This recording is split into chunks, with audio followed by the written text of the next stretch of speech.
All right. Hello, everyone.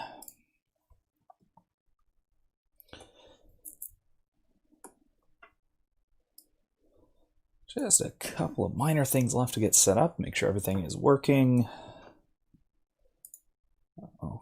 What's going on over here? There we go. We're good. All right. Sound works. Everything should be all set. Evening.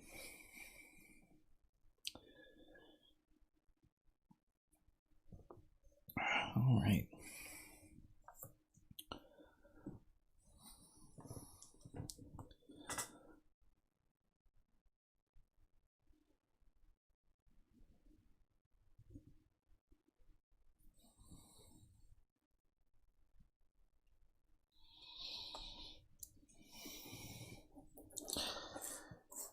All right. Yeah, Kylie, I heard about that with the impossibility of not singing along to for you in particular Broadway musicals. I'm sure. I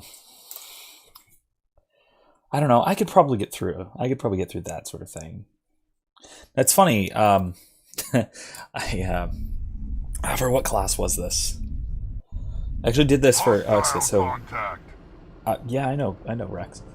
So this is right where we left off. We're right at the entrance to the facility. But it's funny, on that note, on the note of trying not to whatever challenges, for a couple of different classes, for one that was on Plato's Republic, and for one that was on, what was the other one about? Had something to do with ancient philosophy. I don't remember exactly what it was.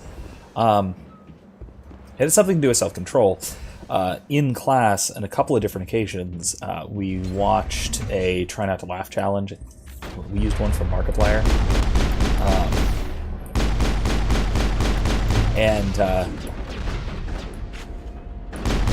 That was an unexpected thing happening in the classroom. It was a lot of fun.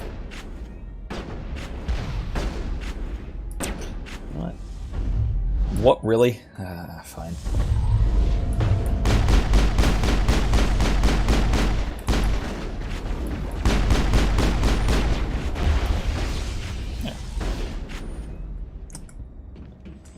Yeah. So, right here we are. We were working on going into the facility with Benezia. That's Liara's mom. But yeah, it was we did, I forget which one it was. It was one of the teens. One of the teens in the Try Not to Laugh challenge. It was like 15 or 16 or something. And it's very much Is my game audio too loud for you guys to hear me? I'm looking at my levels. I'm concerned that the shooting might be drowning me out. I might want to mess with that. Let me know if it becomes a problem and I can change it. Oh, nice one. Ara. Didn't expect that. But yeah, it was... User alert. All Peak 15 facilities have suffered a great deal of damage. But the point of it, obviously, like... present throughout facility. The point of a Try Not to Laugh challenge is not to try not to laugh, obviously. Like, if you... need to get the reactors back good. Online. If you actually watch a Try Not to Laugh challenge, and you are, in fact, trying not to laugh, I feel like you're missing the point. Right, because it's basically it's a comedy bit, right? I mean, I think we're all relatively clear that the whole thing is a comedy bit. It is... Oh, whoops, wrong thing. I was using melee. Don't need either any of these things. Ooh, that'll check.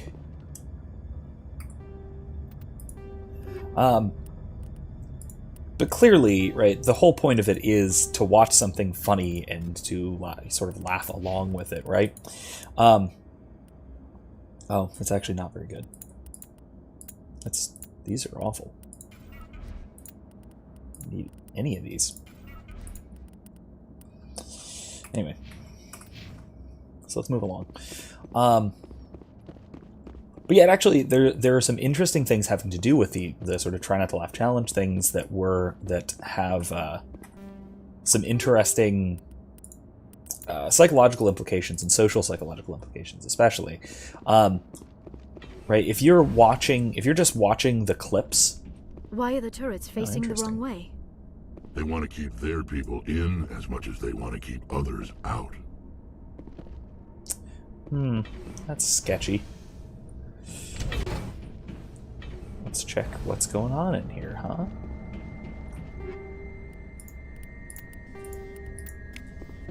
This is the most horror, like sci-fi horror part of this game, by the way, which makes it a little out of place me talking about like theory of comedy, but whatever, it's fine. I do want to talk about this because it's a neat topic.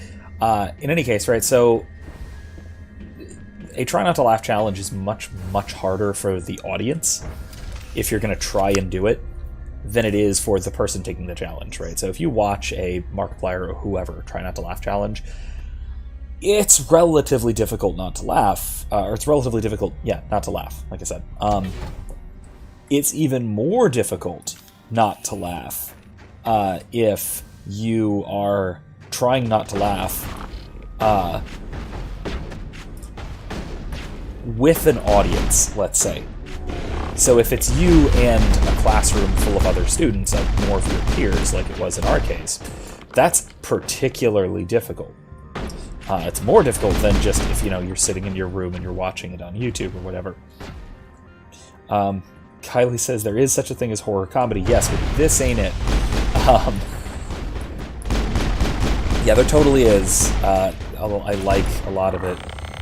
And there's horror parodies, and then there's legitimate horror comedy, like Cabin in the Woods is a good example of a horror comedy that I really appreciate. And yeah, I would think that qualifies. Cutscene.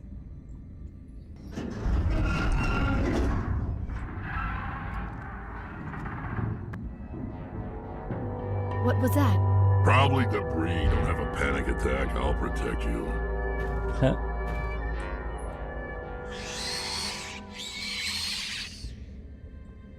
Hostile contact. It's just debris. Why are you both using assault rifles? Stop that.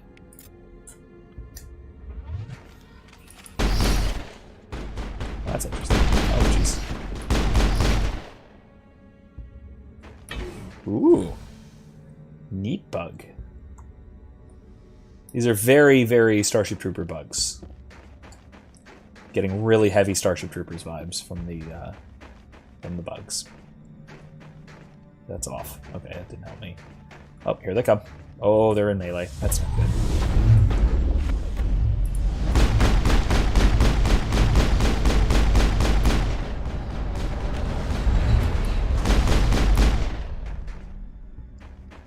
Oh, it's still alive. That's... Where are you going? No, stop. Come back. Ugh. What were those? Ooh. Damned if I know, but someone on this mountain does. Oh, there's another one.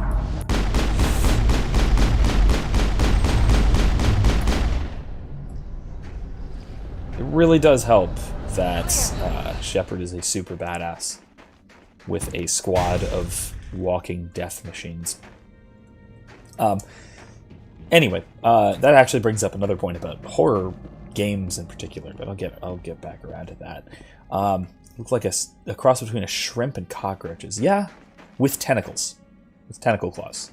That's another important addition. I guess that's kind of lobstery or some kind of crustacean-y. A lot of crustaceans have not technically tentacles, but something equivalent to, like if they're antennae or whatever. All right, there's no one here. Right, so in any case, it becomes a lot harder not to laugh when you're trying not to laugh with a bunch of other people who are either laughing or also trying not to laugh, and who are probably failing and probably starting to laugh. Right. Oops. Because laughter is, in humans, like the main part of laughter. The main social use of laughter is a kind of social cohesion. It's a kind of sharing humor signals. We have the humor sense, right? We have, sense of humor, one might even say. We have such a thing, right, individually, and that's fine. It's still part of our social communication and that sort of thing. But laughter in particular is a way of displaying one's entertainment at something. And it's something that just sort of, as far as I know, basically evolved such that we are prone to laugh at things when other people are laughing. We have a kind of social feedback mechanism when we laugh. Startup error. Virtual intelligence user interface offline. Manual boot required. It's a crunchy noise. Not a good crunchy noise. Eh? They're gonna pop out behind me? I know they're coming out of right here. I know where you're coming from, bugs. Yeah, Kylie, that is true. Laughter can also certainly display nervousness.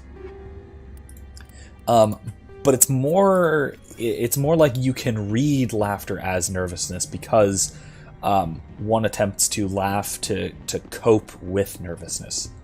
Right? So it's a kind of attempt at generating a kind of solidarity, that sort of thing. Rather than it being an actual psychological response to nervousness per se, right? So it plays the same interpersonal social function. Yes. This puzzle. Let's do the actual puzzle. I could totally... I tried to subtract the bug out, but sorry. I could totally do the... the bypass. But I'm going to do the manual puzzle, because this puzzle is infamous. You may recognize how this is supposed to work. This is a puzzle called Towers of Hanoi. The idea is to move all 4 of these over on the left. You have to move them all over to the opposite side. You have to move them all so they're all stacking over here. But you can only move it... you can't stack large on small. They have to be basically stacked in order. Wait a minute. Nope, that's not right. Did I do this right? No, wait. No, I didn't. Hang on. Oh, wait. I can do this. Nope.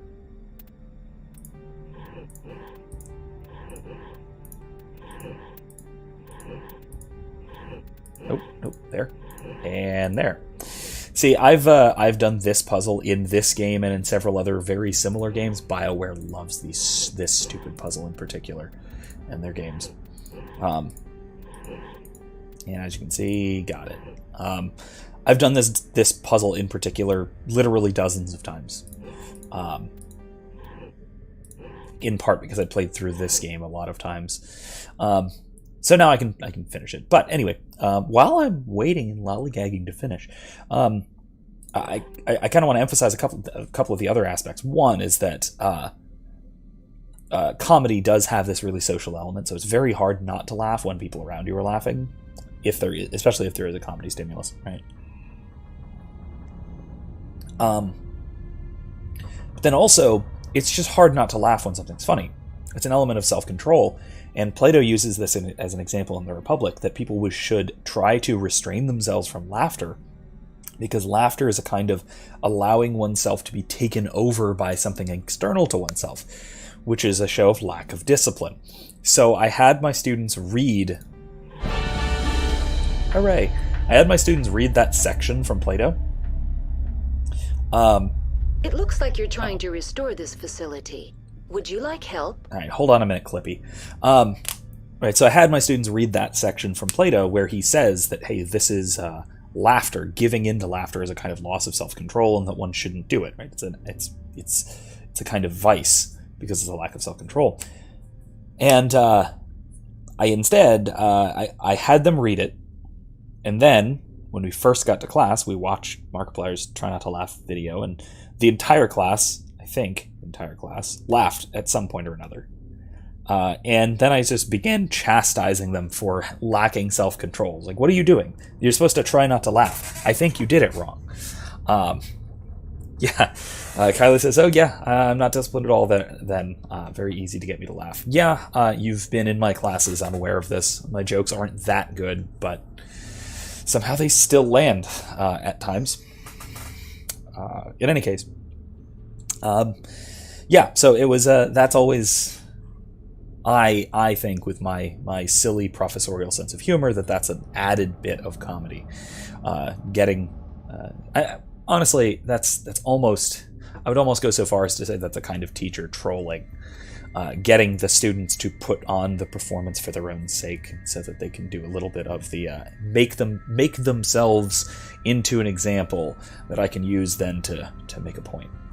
So let's see what dad jokes on point. Thank you. I'm glad that they are.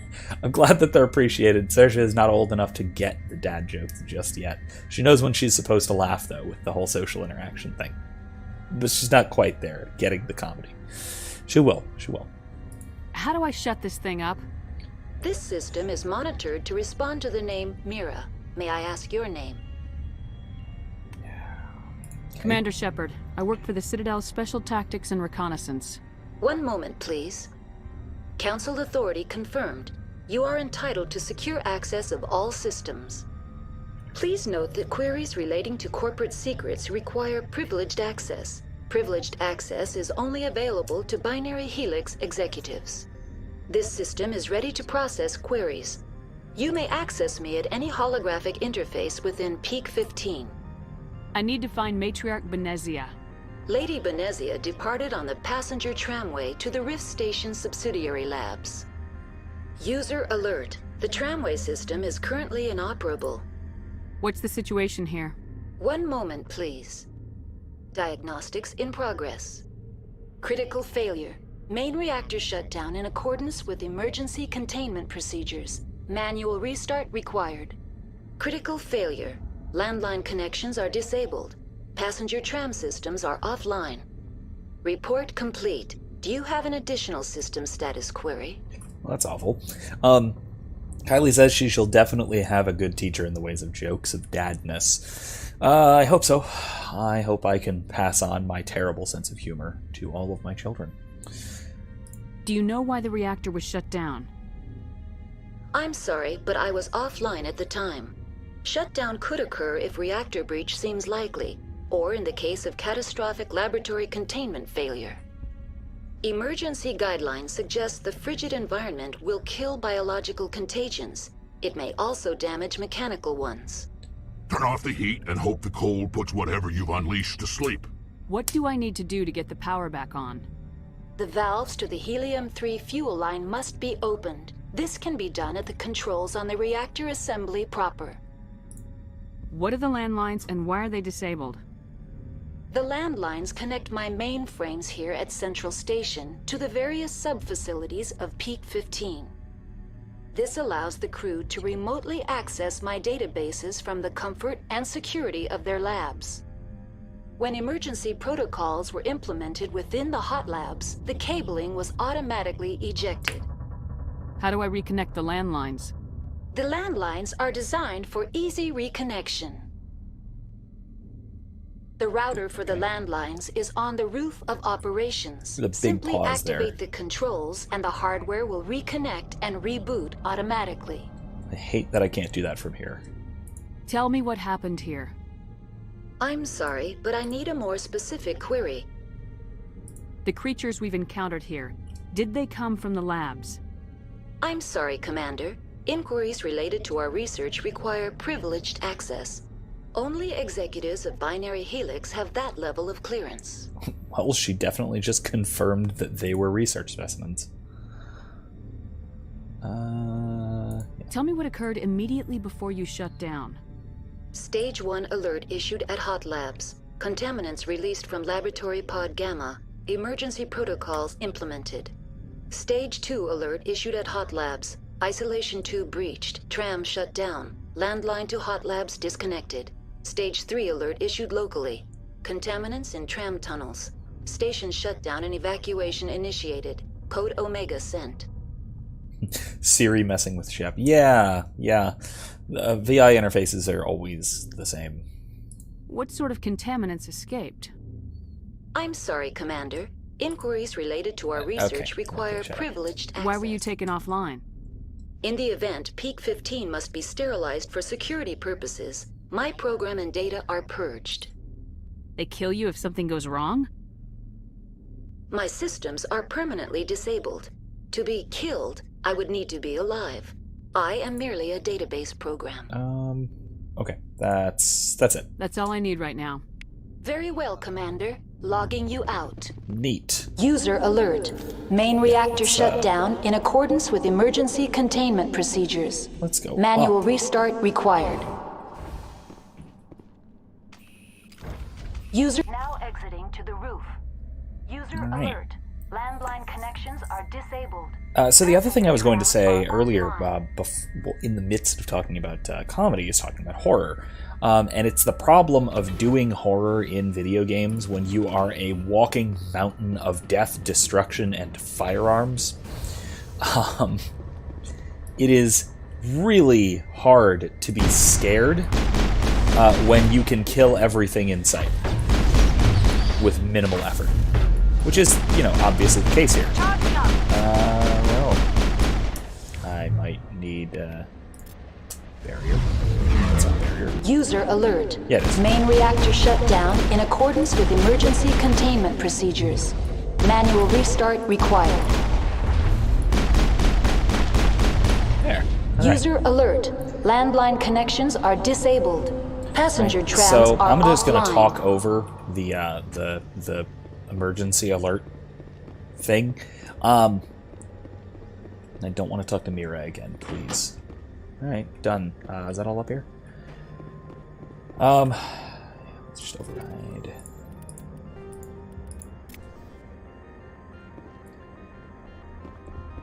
Deadpool in the distance. What do you mean Deadpool? What are you talking about, Deadpool? So I have not seen Deadpool 2. I saw the first one. I've not seen the second one. I'm vaguely familiar with his comic. User alert. TV Main show. reactor shut down in accordance with emergency containment procedures. Manual In any case, though, restart yeah, required. it's very hard to do horror in a game where you have all the agency. Right? When you're a walking badass that can destroy anything that you come across, it's really hard to be afraid of anything. It's really hard for the game to make you afraid of things, especially if your response is shoot it and quite easily kill it. Now, if you're underpowered, if there is a legitimate threat and the thing can get to you, then maybe. In that case, there's at least a chance that something can be terrifying. Oh, jeez. That's not good. I'm hurt, actually. Oh. User alert. Main reactor shut down I in suck. accordance with emergency containment procedures. There. Manual restart required. Okay, where's this? This, oh, passenger trams, okay. This is the way. In any case, though, yeah, it's, like I said, it's horror games where you are, where you're a badass are actually really tough to pull off. It's really hard to pull off being scary when you can kill everything. But there are times when it can totally work. Usually it has to be atmospheric, like this, the bug creatures hiding everywhere in the abandoned research facility. This has some decent horror Main elements. reactor shut down in accordance with emergency containment procedures. Manual restart required. When I said minimal effort, I thought I was saying maximum effort, as well as the thing being a walking badass thing. You're saying, yeah, okay, that's okay. That I have apparently picked up some phrasing from Deadpool. That is a thing that I have apparently done. I don't say maximum effort that much. Take them out. Oh, that's not good.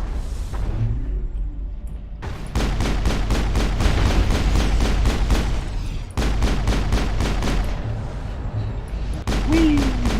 They fly away. Alright, that's all of them. User Taken care alert. of. Main reactor shut down in Guess what? accordance with emergency containment procedures. Manual restart required. Whoa, that didn't work at all. Whoops. Okay, neat.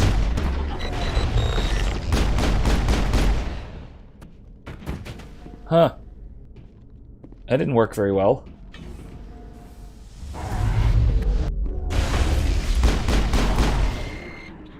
Got him. Neat. That went really poorly compared to what I was expecting. Okay. My bad. Anyway. So yeah. Like I said, I think it has a lot. It has to be atmospheric. User a lot alert. of the horror has Main to be reactor atmospheric. shut If down you're, in accordance with a emergency walking death containment machine like Shepard. procedures. Manual restart required.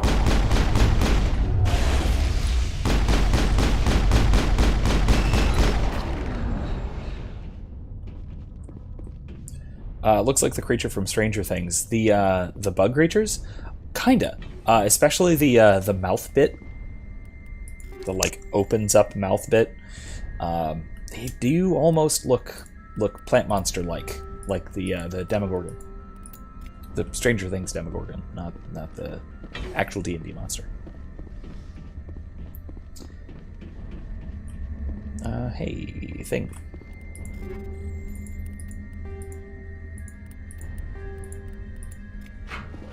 Alright.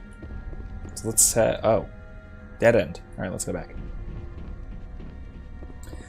But yeah, there is definitely a Stranger Things resemblance to these, I think. It is worth noting that the User alert. more than Main just two reactor mouth shut parts down in accordance is a with very, emergency containment procedures. very Manual common restart horror trope, required. because it's creepy, it's weird, it's a little bit disturbing. So, yeah, it's alien. It's not like us. Which is even, like, if you look at Turians. Like, even if you look at Turians, they have the mandibles. Even that is a little bit... Hey, done. Even that is a little bit creepy. Right? And that's why, Saren, being the villain, has the, the mandibles. So it's like, it's an extra element of just alienness, of not quite human, not quite right. I don't need to talk to Liara. We're good. Yeah, actually, if you actually look at if you look closely at their mouth bits, I hate calling them that, but I think that's I can't think of a better way of describing it. They're like moles, like moles that have the 4 or 5 part mouths that just sort of open up to reveal their actual mouths. That sort of thing, which are kind of creepy. They're weird underground critters that we don't really interact with very much. Oh, is it? Alright, let me turn it down just a little bit more. Let's go with that. Let me know if that's better, or if it needs to be more, or if it turns out that you can't hear game dialogue at some point. Yeah, mouth bits. At least I'm not saying like mouthy bits. It could be worse, is what I'm saying. More? Really?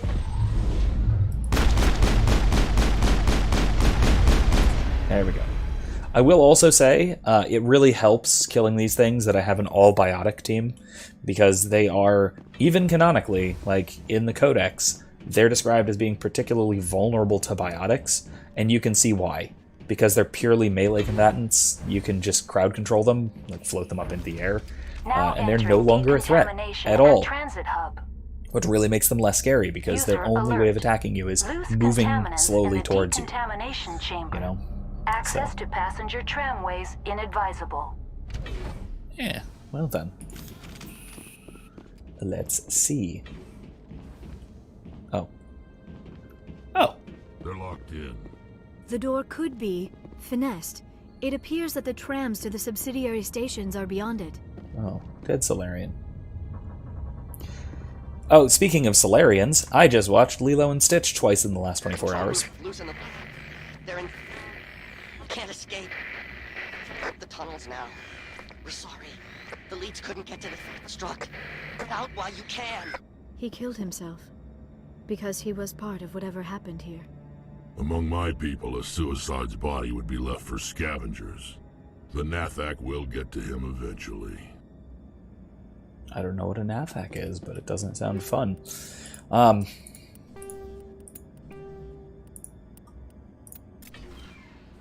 yeah, yes, also, Kylie says, like zombies, very much like zombies. Similar kind of threat.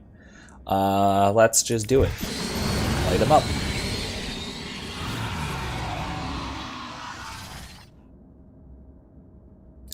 Gone.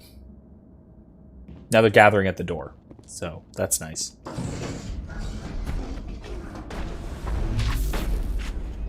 Wait, what? Did I just... Oh, hi.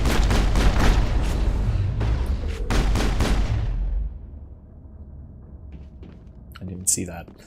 But yes, I did totally just see... Oh, God. That's very bad.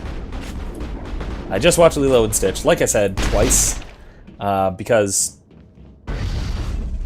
okay. Because you know how young children are. I think we're good, Commander. Especially young children who are like me, who like to watch things over and over and over and over and over and over and over again. I'm absolutely certain that I saw 101 Dalmatians well over 100 times.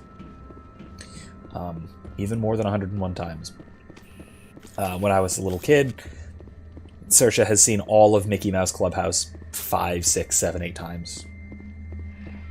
So, but yeah, Lilo and Stitch, we watched it a couple times. So yes, very Pleakley was, yes, very, very Silurian. Attitudinally, especially. Some kind of build as well. Didn't quite have the same head structure, but... Man, I'm really sorry about all the drop frames. This is kind of rough. Now arriving at Rift Station, Binary Helix Research Facility. I wonder if I can do something about it. I'm going to look into seeing if I can do something about that. I have no guarantees, though. I'm sorry. Alright, so let's see what's in here.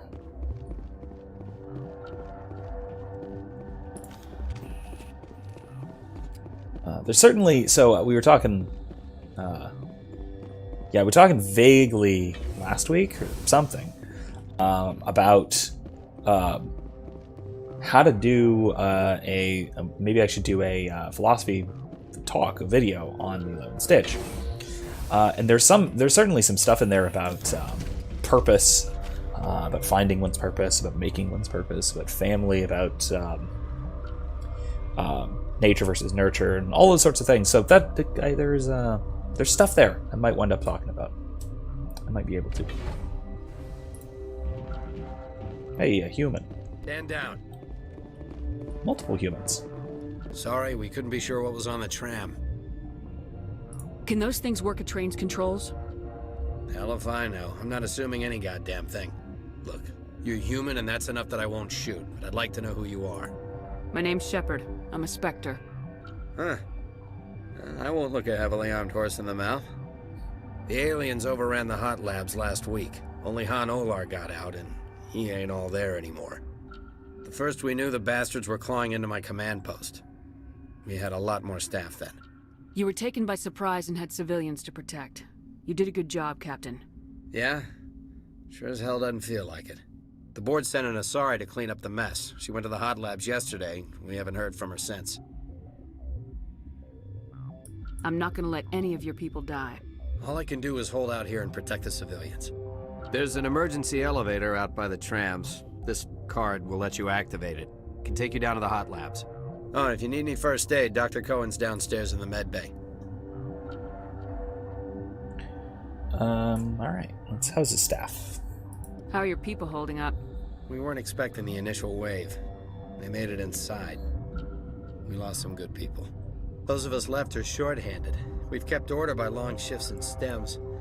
I don't like it, but I don't see an alternative. Tell me about Rift Station. I can't talk about everything. What do you need to know? What kind of research is done here? Beats me. I'm not supposed to know. So long as people don't start dying, it's not my problem. Tell me about the defenses here. Secure enough that you shouldn't poke in corners. I was just impressed with your operation. Being able to weather a week of assaults is no mean feat. Only the best get assigned to high-security facilities like this. What impresses me most is the turrets, alarms, and cameras. They're all routed through a central location out by the quarantine labs. One guy can lock down the whole facility. The security hub's the last logical fallback, and we'd have cover from the turrets all the way. Good to know, just in case I need to break in anywhere, which I don't. He gave me a pass to the elevator, so whatever, but... what about those things? What can you tell me about the aliens? Ask Dr. Olar. He's the only one who made it out of the hot labs. He's the only Volus left in here. I need to know more about the situation in the hot labs. The facility's off the network. The only way to find out would be to send scouts down the elevator, and I won't send my people to their death. Did the aliens come from inside the facility, or did they attack from the outside? You want my personal opinion? Labs like that exist to do stupid crap that gets people killed. Tell me about the structure of the hot labs. It's built into one of the glaciers further down the mountain. Real old, thick, stable one. Something goes wrong, they heat it up and sink it into the ice. Normally, the crew gets to the labs using a tram from Central Station. We've got an elevator that connects directly, but it's for emergency use only. Listen. I'm not sending my people down there. It's too dangerous. You understand? You're certain the Matriarch is still in the hot labs? She hasn't come back here. You came through Central Station, so she ain't there. Okay. I've got work to do. Yeah, I hear that. Hell! Man the perimeter! Go, go, go! Go, go, go!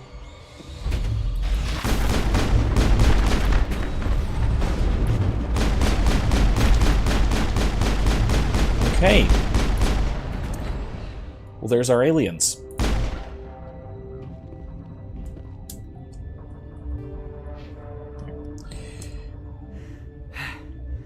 Thanks for the help. Every few hours, a group comes up the tram tunnel. It's actually better since we locked down the elevator. They always attack here? It's an obvious kill zone. Their only other option is over the mountain and down through the ducts, and they freeze like everyone else. I don't know why they keep throwing themselves against our defenses. Even animals should learn not to stick their noses where it hurts. Alright. Well, we didn't find out a lot, but let's go see if we can find out more. Now, we can go straight back out here and go straight down. We can go straight to the... Whoops, not that. We can go straight into the main quest. I don't want to, though. I want to actually find out some stuff about this so we can learn a little more of the story. Where did Liara go? There you go. All right.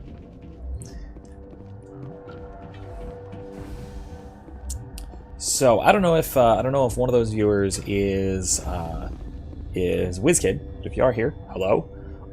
I mentioned last week, or at some point, the Breckenridge Vanilla Porter, which I'm having tonight. So cheers. Having in a Pints with Aquinas Stein. So if you are familiar with Pints with Aquinas, awesome. They have a Stein that comes as a if you're a patron, or they sold them a while ago, which is how I got mine. Good while ago. But otherwise, if not, now it's patron only. If you're not familiar with Pints with Aquinas, check it out. It is a fantastic podcast and show. Where did they come from? Talking about Aquinas and especially in scholastic philosophy in general. Let's see. Nah, I'm not gonna steal their stuff. It's rude. They need their stuff. My contract was up. I was going home. What? Oh, good. You summoned him on Facebook. He will be here. Excellent. What? You seem less upset about this situation than the others. That is one of the virtues of the meditation you interrupted. You're a member of the science teams. Recently transferred, yes. What do you do here? Molecular genetics. I specialize in biotic-enhanced allele-specific hybridization. Think you could translate that into galactic? It's a genetic thing. Forget it. Do you know Matriarch Benezia? Why ask me and not your friend? Because I do not know anything about the Matriarch. Then okay. why would I? Tell me about yourself. I am Celestia Ellis from the University of Arrayus. Is there anything in particular you want to know, or should I just spout random facts? No need to be so rude. You are interrupting my meditations. Precisely how rude must I be to convince you to leave? Okay. Sorry, I'll leave. I have a feeling I'm going to shoot you at some point. Then Anyway. I will return to my meditations. Good for you. Anyway. Hey, WizKid. I was just mentioning the beer that I mentioned to you at some point. I do need that. The Breckenridge Vanilla Porter. Very good. It's in a, like I said, Pints with Wine Stein. Goes well together. I actually wrote a thing about that I will put on, put in the description here when it's over. I'll write that down.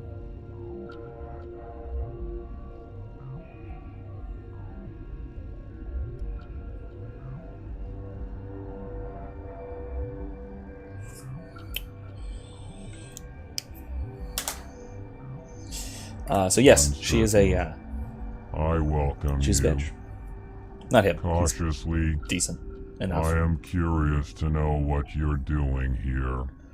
Yes, the stuff that isn't piss water. I'm not a big fan of piss water beers. I don't like IPAs, which is the piss wateriest of piss water beers, or anything with light in the name, typically. I know that just sounds like machismo, but I'm not a fan of that sort of thing. I don't really like lagers in general, really, even.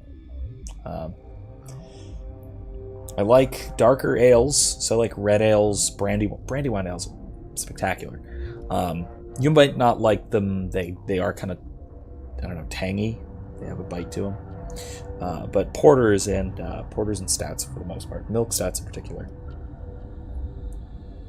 At least as far as beer goes. I heard there were some problems up here. Furtively, I am concerned about the state of our guards. Many have been awake for days. For now, with forced cheer, I still have a limited supply of equipment to sell. Let's have a look. Regretfully, most of my stock is being appropriated by Captain Ventralis. Alright, I'm fairly certain I don't need anything. Oh, I do. Oh my gosh. I actually needed to buy a couple of things. That's crazy. I don't actually need to buy them, but still, helpful. What? No!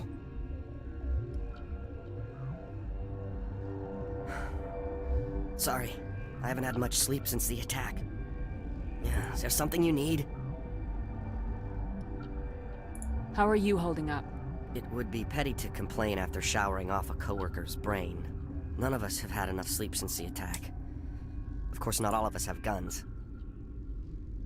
What sort of work do you do here? I can't say. I signed a non-disclosure agreement. If we survive, I'd like to keep my job. The location is terrible, but the pay is better than any other commercial lab. You're not happy on Peak 15? The outside world doesn't exist here, just walls of ice and rock. There's only the work, the discovery. It's easy to forget why science is guided by ethics. Maybe we're paying for that now. WizKid says, light beers, gross beer. I tend to agree. Give me a good wine cooler. Yeah, maybe not. Sweet wine. Could do with that. Or hell, even a whiskey. Most whiskeys. Over that shit any day. Yeah. There's my opinions as I was going through. Yeah, I think bourbon is a whiskey of psychopaths, as I mentioned last week. That is a quote from this series talking about the elusive man who drinks bourbon. That should tell you all you need to know. What do you know about the hot labs? Nothing. I didn't work there. As far as I know, Hanoi was the only survivor. Is he in the medical ward? No, he's staying in the science team's quarters. Be gentle with him. He had a trying experience. I'm looking for an Asari. Asari? Well, there's Dr. Ellis over there. There's also our guest, Lady Benezia. Captain Ventralis might know where she is. Yes, I know. What do you do here? I'm a toxicologist. I can't talk about my work. Not that I'm doing anything since the accident. There was an accident here? I can't talk about what happened. Not here. Too public. Talk to Dr. Cohen in the medical ward. He was the project lead. I'll talk to you later. Remember to report any suspicious noises. Not restricted area, medical bay. There we go. Yeah, I'm not a big fan of. I'm sorry. I mean, I am a really big fan of the Elusive Man. He's a fantastic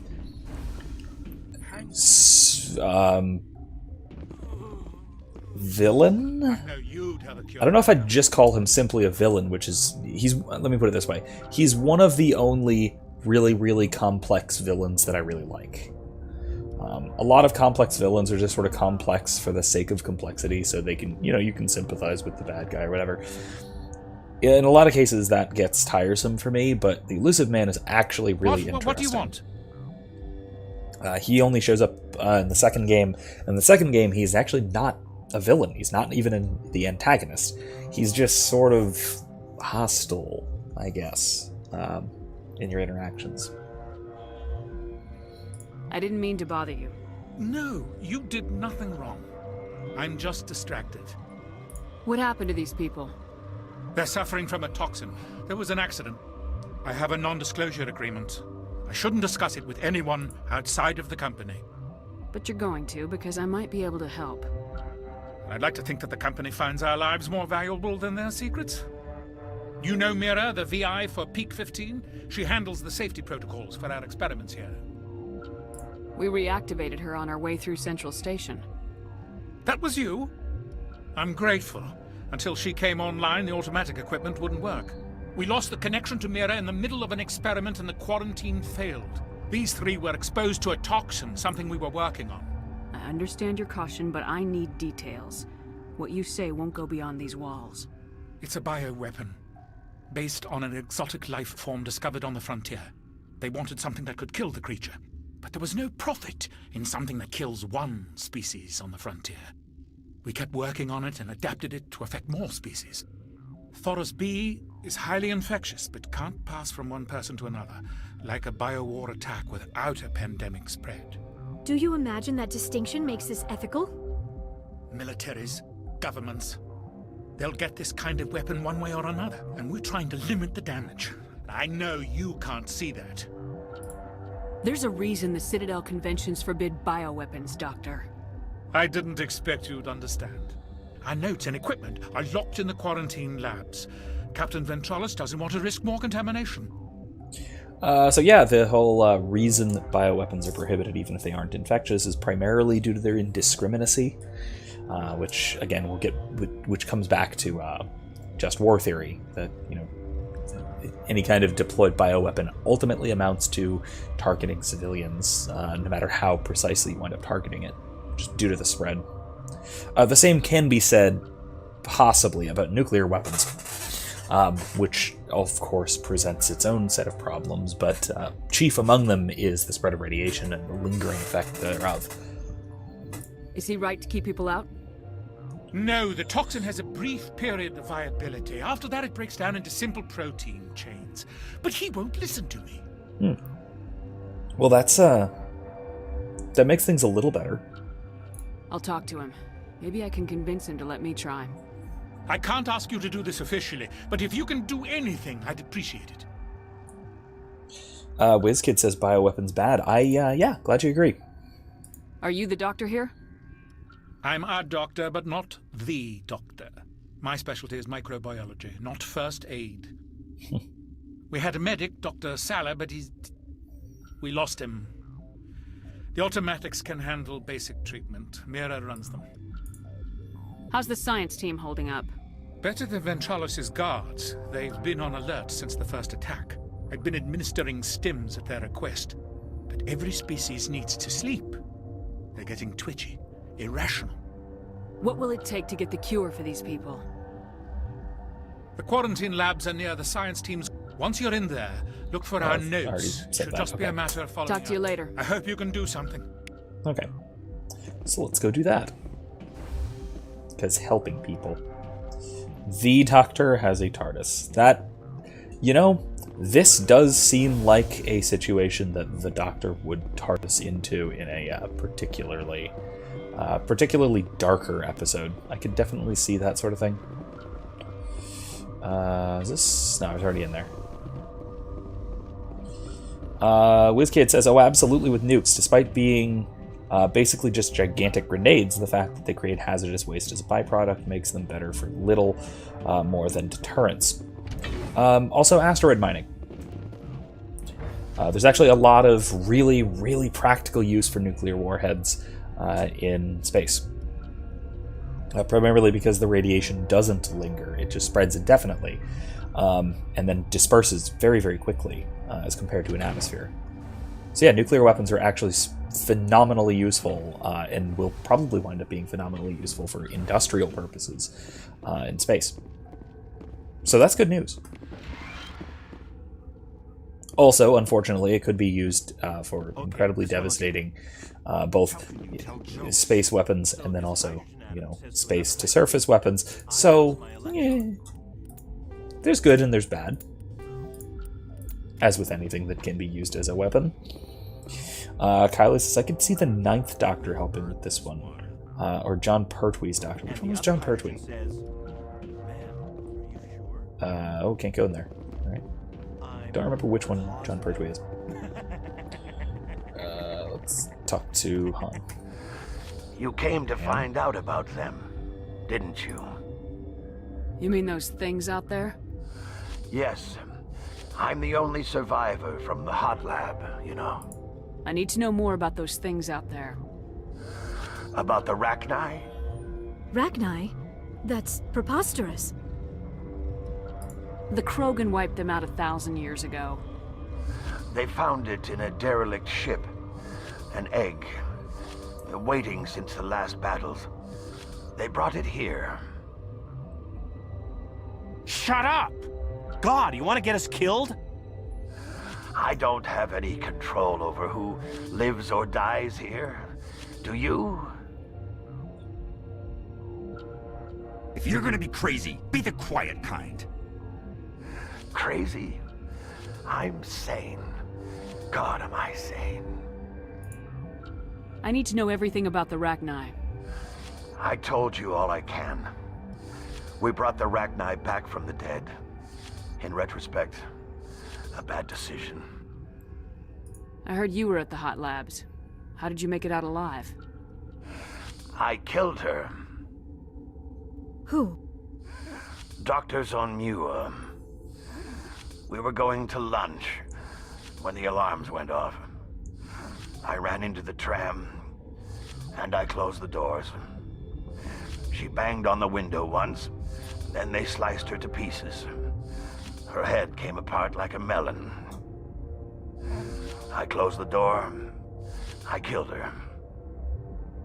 Tell me what you know. I'll make your survival mean something. You think I want absolution? There is none. WizKid says this feels very 10th Doctor and Rose. Kylie was talking about the original Doctor Who, the 3rd. Yes? Possibly 10 and Rose. Maybe 10 on his own. This reminds me a lot of... The situation at least reminds me a lot of Waters of Mars. Could Matriarch Benezia survive in the hot labs? It's possible. The specimens were sensitive to biotics. Oh, there we go. Sensitive to biotics. I've noticed. I'll be leaving now. Yeah, so Kylie says, I don't know if 10 would handle this one well. 9 had more of a war mindset, and Pertwee's doctors dealt in the war. Yeah, that's all fair. But, I mean, but 10 not dealing with things well is half the fun of 10. So, oh, that's the exit. Which, again, that's the interesting part of Waters of Mars. Now, that said, Waters of Mars bothers me a little bit because he goes all Time Lord victorious thing, and that's so contradictory with everything else we know about the Doctor, particularly 10. You're not part of the crew. Call me Shepard. I'm a Spectre sent by the Citadel. There aren't any human Spectres. Look, Plague doesn't care who you are. This lab is under quarantine. I told you to leave. Okay, but... But can I go in? What? I'll be leaving now. Really? He's not gonna... Yeah. That's annoying.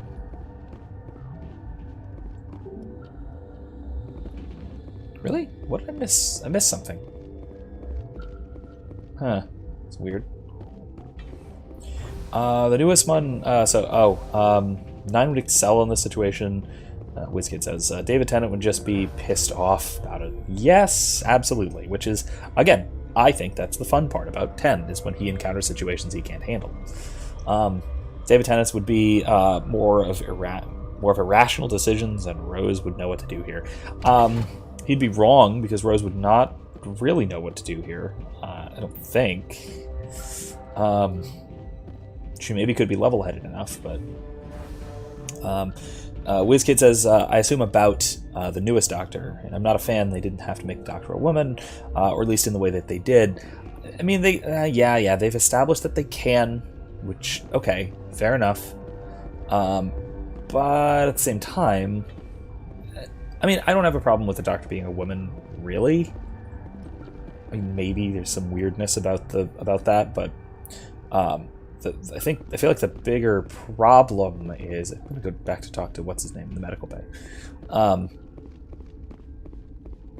Is that is kind of, it feels like that's kind of her primary feature, at least some of the time. It becomes really, really thematic when it really doesn't need to be. WizKid says, Waters of Mars is one of the best 10 one-shots. Absolutely agree. The idea of the Time Lord victorious is pretty fascinating, honestly. I like the whole Time Lord victorious thing, kind of. It just is... It does nasty things to the Doctor's character. Especially what strikes me right at the end, he says something like, I've never saved anyone really important before, or something like that. And that's like, that comes off as a kind of slap in the face to everyone who he has ever saved. All the billions of, maybe trillions of people he's ever saved. You know what's in there? You want to kill us all? Yeah, no, I just want to go in there. I have a helmet. Okay, let's try and go back up. If I can't figure this out, I'm just gonna go... just gonna bypass everything. But yeah, that's a little wacky. Kylie has what about Donna Noble? Yeah, I really like Donna because she is, well, first of all, important, yeah. But then also, I really like Donna because she's more or less on equal footing with the Doctor. She can hold her own with him going all crazy. Which really, that's... well, Donna and... what's her name? Ten's other companion. The one who had a crush on him. She kind of held her own most of the time. I actually liked her. The whole she has a crush on the Doctor dynamic was kind of silly. Got overplayed a lot, but I liked her. What will it take to get the cure? The quarantine lab. Once okay. you're in there, look for our notes. Yeah, but how do I just get be a in? matter of following our processes. Better. I've been administering stims at that. Talk to you later. I hope you can How do do I something. get in, though? This system is online and ready to provide emergency... Think you could run that equipment for us? Certainly, Commander. One moment, please. No, that's not This helpful. system is online. We don't need anything right Very now. well, Never mind. Commander. Hold on. Try again. Logging you out. Martha, thank you, Martha. This system is online and ready to provide emergency services. What's wrong with these people?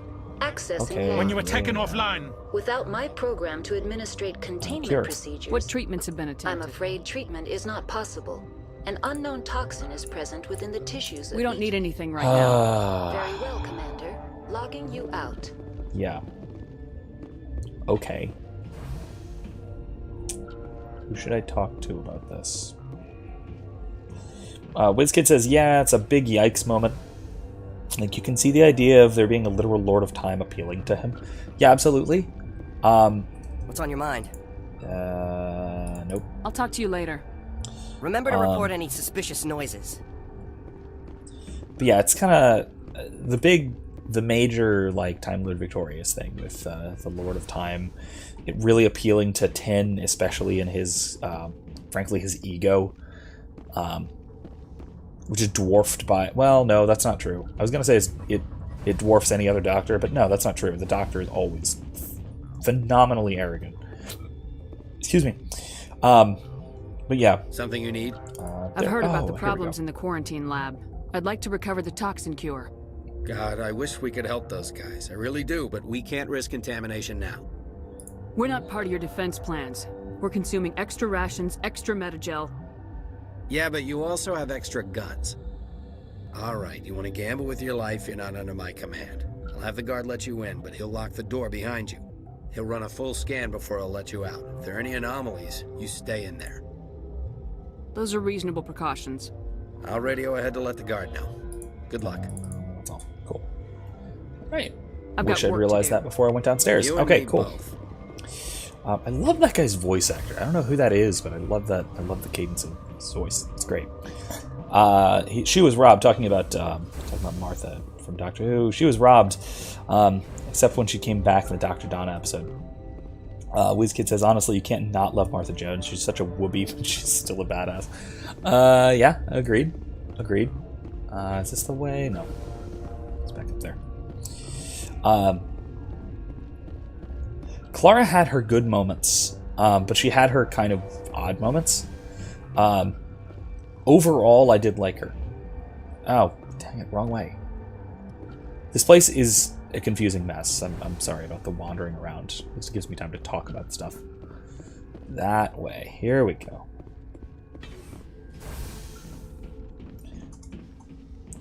I liked Clara's various introductions most of all. WizKid says she gets a bad rap because she's not Rose. I think she's better than Rose because she realized he could really never love her, and she did her best to show him exactly how much she was worth, and I admire that. Yeah, I think that's probably a good take, WizKid. Yeah, I never loved Rose. Maybe it's the platinum blonde hair and dark eyebrows, and that just kind of freaks me out a little bit. What do you want? I have Ventralis' permission to go in there. So maybe it's just I got a bad, very initial impression. You're not of her, contaminated like to get out. You got a death wish? You should stand watches on the barricade. Okay. Yeah. It's fine. Dr. Man said that it's not contagious, so let's see.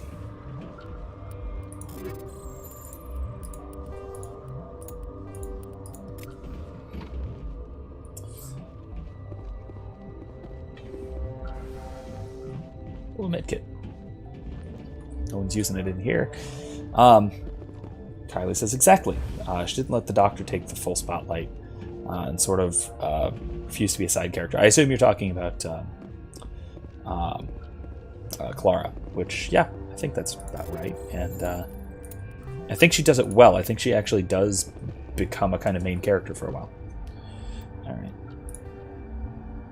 Minigame time. Dude. Ooh, that was Your close. mission ends here, Shepard. Oh. We'll see about that, bitch. Oh, hey. She really was a bitch. You're a sleeper agent for Benezia. I was ordered to eliminate you should the opportunity arise. And here you are, trapped in this lab. Weapons free!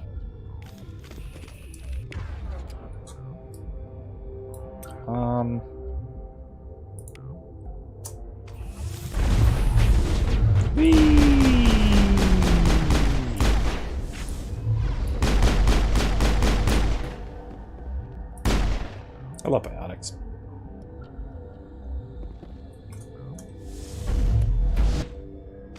Alright, that'll do it. But no, Rose, Kylie says, but no, Rose was good for the Doctor as far as showing him that it wasn't all gloomy and lonely for him. True, and that did wonders for Came out of there. Nine's character arc, especially. You mean the get The inorganics the Asari had with her? Benezia brought them with her. I'll be leaving now. Yeah. Out of there, meaning quarantine labs? Or meaning the maintenance? I require authorization for that. What? Yeah. I'll be leaving now. Yeah. Maybe I should go talk to the guard guy again. This is very convoluted for a quest that you don't actually need to finish, which bugs me. Is basically it. I get it. I like the whole like you can do more things if you have enough reputation points or Paragon or Renegade or whatever, but being able to completely bypass all of this rather than just make it easier is a little bit cheap in terms of game design, as far as I've noticed.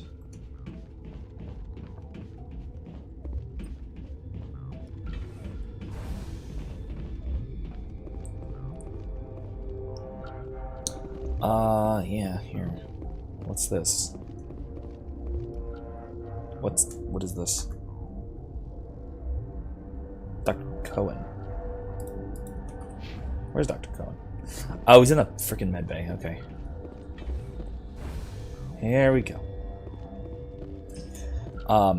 Yeah, Kylie mentioned the episode where Nine and Rose go back in time to prevent her father from dying. Yeah, that was really, really good. Is that the cure?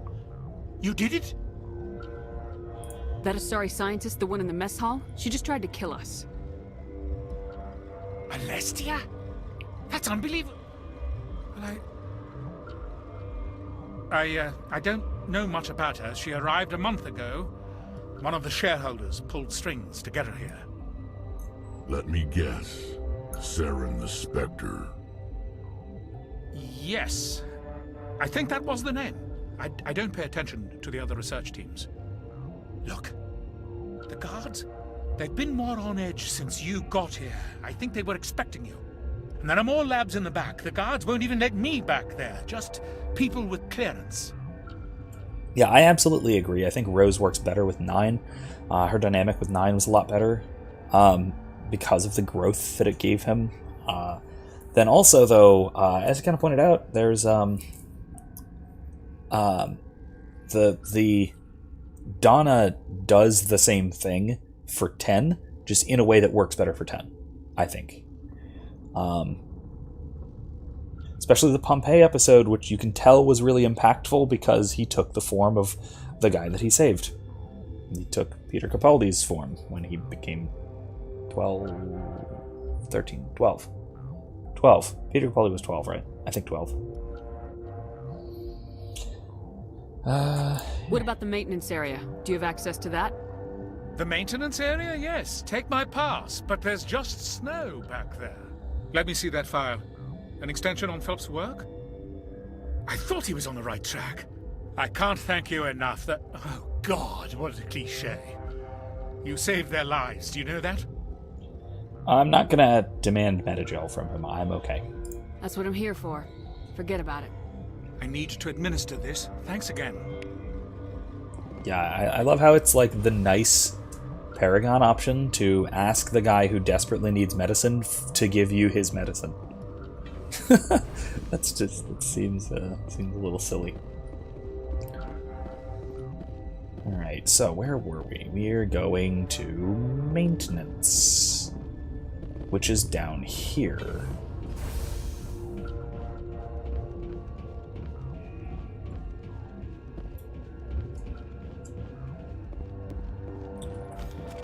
Oops.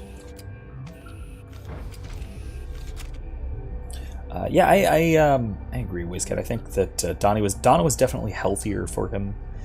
Donna was the companion he needed for character growth at the time. Rose was holding him back.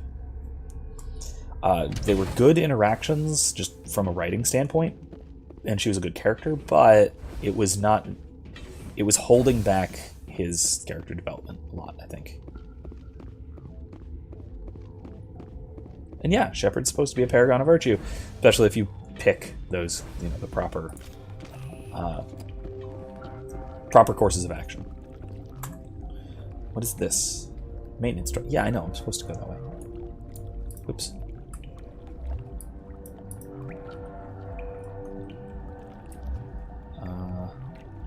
I don't know why it's taking me this way, but fine, whatever. It's been a while since I've done this.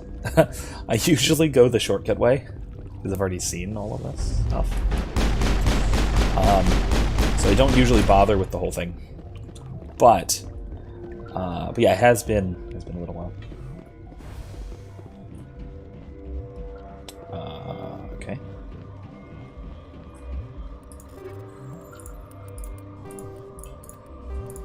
All right.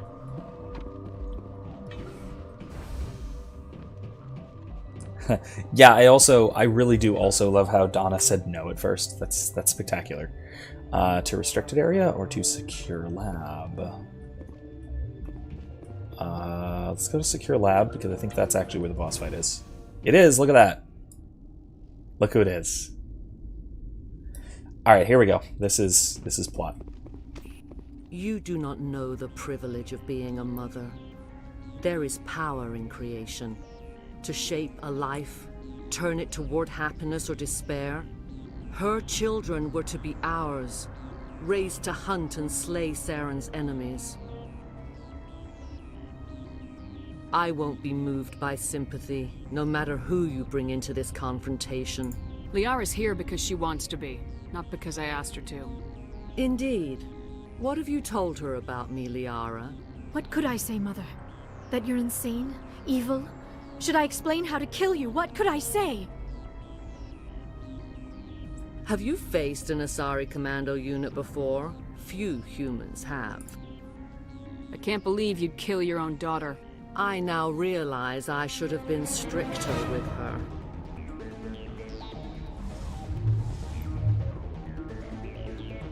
Oh, uh-oh.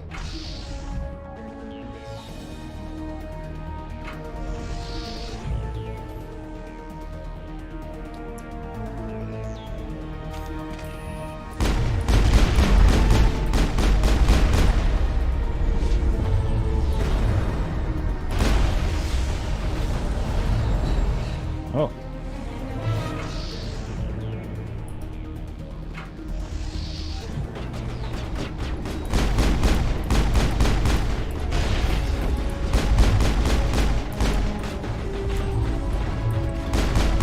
Alright, shit is in the process of going down. Not about to.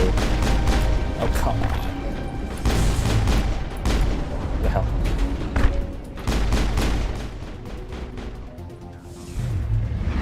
Are they still there? Where'd they go?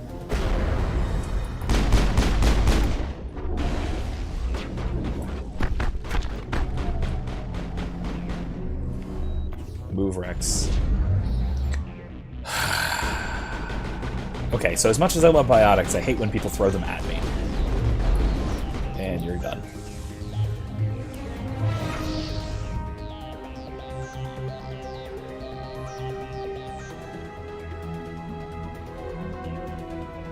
Oh, hello.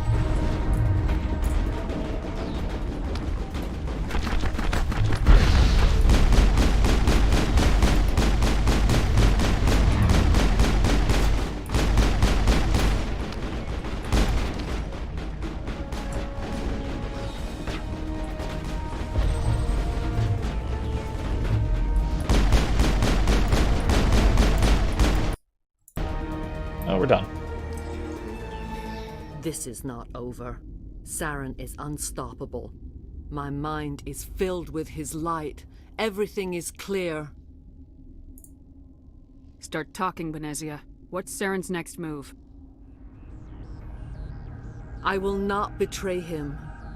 You will... You must listen. Saren still whispers in my mind. I can fight his compulsions, briefly, but the indoctrination is strong. We met Shiala on Pharos. She told us about Sovereign's indoctrination. It is a terror to be trapped in your mind, to beat upon the glass as your hands torture and murder. I was powerless, nothing but a tool for Saren. He sent me here to find the location of the Mu relay. Its position was lost thousands of years ago. How does something that big go missing? 4,000 years ago, a star nearby went supernova. The shockwave propelled the relay out of its system, but did not damage it. Its precise vector and speed are impossible to determine. As millennia passed, the nebula created by the nova enveloped the relay. It is difficult to find any cold object in interstellar space, particularly something swathed in hot dust and radiation. Someone on Noveria found it? 2,000 years ago, the Therachni inhabited that region of our galaxy. They discovered the relay. The Therachni can share memories across generations. Queens inherit the knowledge of their mothers. I took the location of the relay from the Queen's mind. I was not gentle. How did the Therachni find it? They searched, patiently. They are territorial creatures, driven to close any possible way into their systems. Why does Saren need the Mu relay? He believes it will lead him to the conduit. I would tell you more if I could, but Saren did not share his counsel with me. I was merely a servant to his cause. You can still make it right. Give me the information. I was not myself, but I should have been stronger. I transcribed the data to an OSD. Take it, please. Knowing the relay's coordinates is not enough. Do you know where he planned to go from there? Saren wouldn't tell me his destination. But you must find out quickly. I transmitted the coordinates to him before you arrived. You have to stop me. I can't. His teeth are at my ear. Fingers on my spine. You should. You should. Mother, don't leave. Fight him. You've always made me proud, Liara.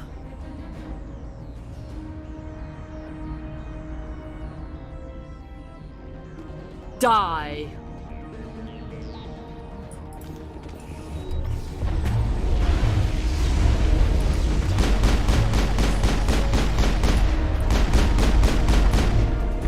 Did we get her?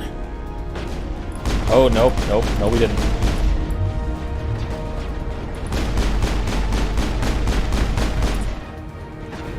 Where'd she go?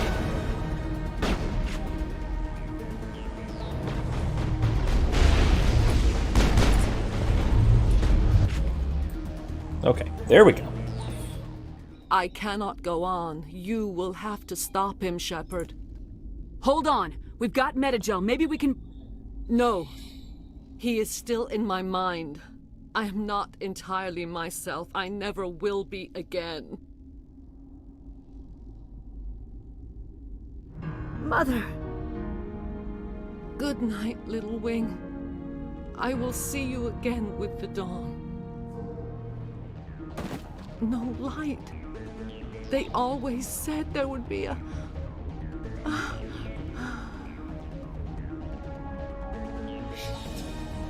Kylie says the Matriarch reminds me of Maleficent. It's the headdress. And the negative motherly angle.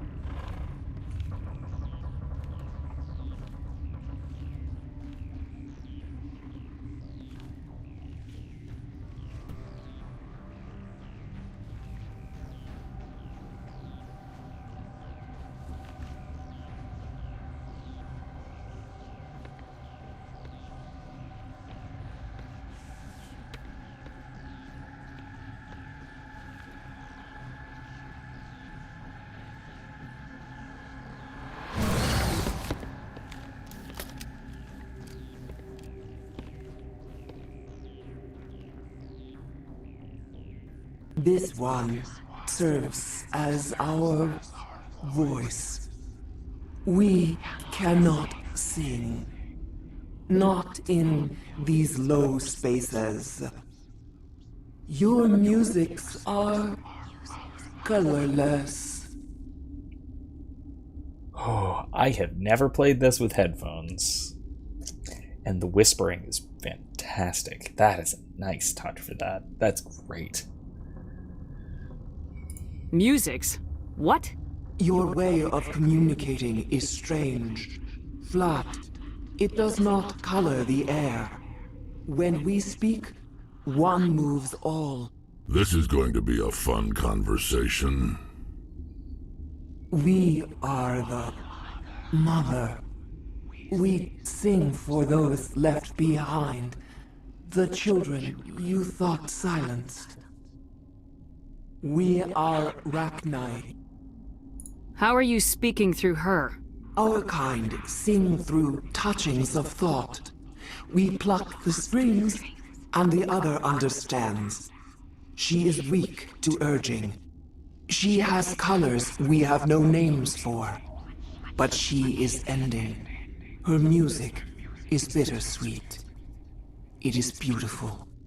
The children we birthed were stolen from us before they could learn to sing. They are lost to silence. End their suffering. They cannot be saved. They will only cause harm as they are. I don't understand. Why are your children killing people? These needlemen, they stole our eggs from us. They sought to turn our children into beasts of war, claws with no songs of their own. Our elders are comfortable with silence. Children know only fear if no one sings to them. Fear has shattered their minds. I understand. A child left alone in a closet until she is 16 would not be sane. Oh, Kylie says it looks like Liara isn't going to be able to hold the Matriarch for much longer. Her body not going to be strong enough. I think you might be misinterpreting what's going on, which that little bit we just got to should maybe make clear. That's not Liara, that's not the Matriarch. That's one of the other Asari who we shot to death, who's just being controlled by the Therachni Queen, the giant bug in the tube. If you're sure they can't be saved. It is lamentable, but necessary. Do what you must. Before you deal with our children, we stand before you. What will you sing? Will you release us? Are we to fade away once more?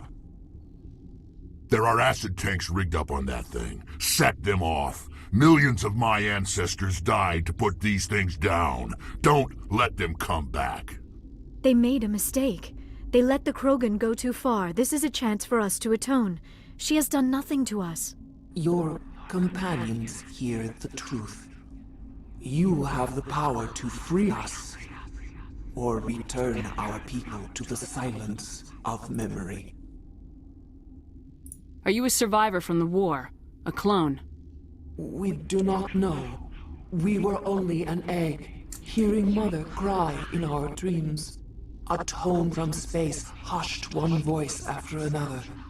It forced the singers to resonate with its own sour yellow note. Then we awoke in this place, the last echo of those who came out from the singing planet. The sky is silent. Okay, WizKid says, well, this throws the whole idea of Therachni as mindless savages out of the window. Yeah, more or less. So that last question there, that talks about something souring their music. It's heavily implied later on, I think it's in one of the DLCs for Mass Effect 3, that sour note was the Reapers. So the Therachni were effectively indoctrinated by the Reapers to start the war, to start invading the rest of the galaxy, to weaken them, to weaken everyone. Or perhaps to test everyone's strength, it's not really clear which. But we also find out that they were mindless. We also wind up finding out that they were mindless savages 50,000 years ago during the Prothean cycle, because the Prothean bioengineered them as weapons before they became sapient. Eventually they did, over the course of thousands of years, they became sapient in their own spacefaring, civilized species. But it took some time. At this point, they are. Yeah, WizKid says must be the Reapers called it. Yes, yes, Reapers. Now, worth noting, it's implied that it was probably the Reapers. But there is at least one other option for who it also could have been that is which is left open by the time of Mass Effect 3. We'll get to that eventually, probably, if we go all the way through the series. But yeah, there is a possibility that it was somebody else. If I let you live, would you attack other races again? No. I do not know what happened in the war. We only heard discordance, songs the color of oily shadows. We would seek a hidden place to teach our children harmony. If they understand, perhaps we would return. I just love the idea of Therachni eventually rejoining the peaceful galactic community. I absolutely love that. And again, WizKid, not necessarily the Reapers. There is a perfectly viable alternative candidate for who could have been influencing the Therachni. It was probably the Reapers. But it could have been those other things. People? Yeah, whatever you call them.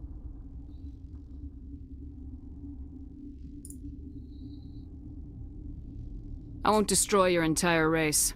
You'll go free. Are you stupid? Your people didn't fight these bastards, so maybe you don't get it. Are we any better if we kill them all? Do what you want. My people will clean up this mess later, just like we did for the Silurians. You will give us the chance to compose anew? We will remember. We will sing of your forgiveness to our children. Great. Bugs are writing songs about you. Mark my words, you'll regret this.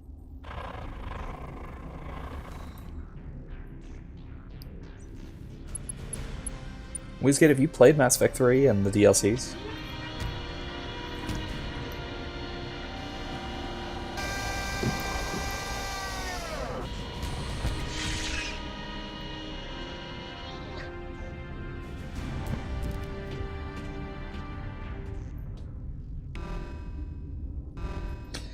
Kylie says, oh gee, thanks. Kill the entire race but let one live. Very Doctor Who of them. Well, they didn't originally intentionally let one live. They just did because they missed one in a little ship adrift somewhere in deep space. So there's that. Then further, the other big difference is that she is... Oops, I hurt myself. That the Therachni queen here is a queen, an insect queen. So, you know, she can lay billions of eggs and basically replenish the population. So that's neat, too.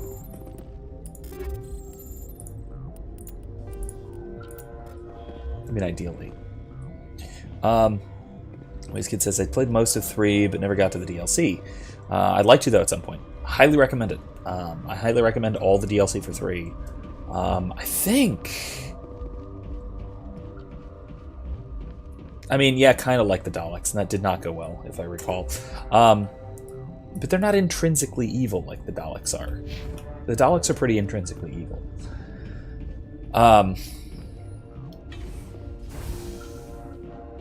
Yeah, there is one DLC that I have not played, I have only seen.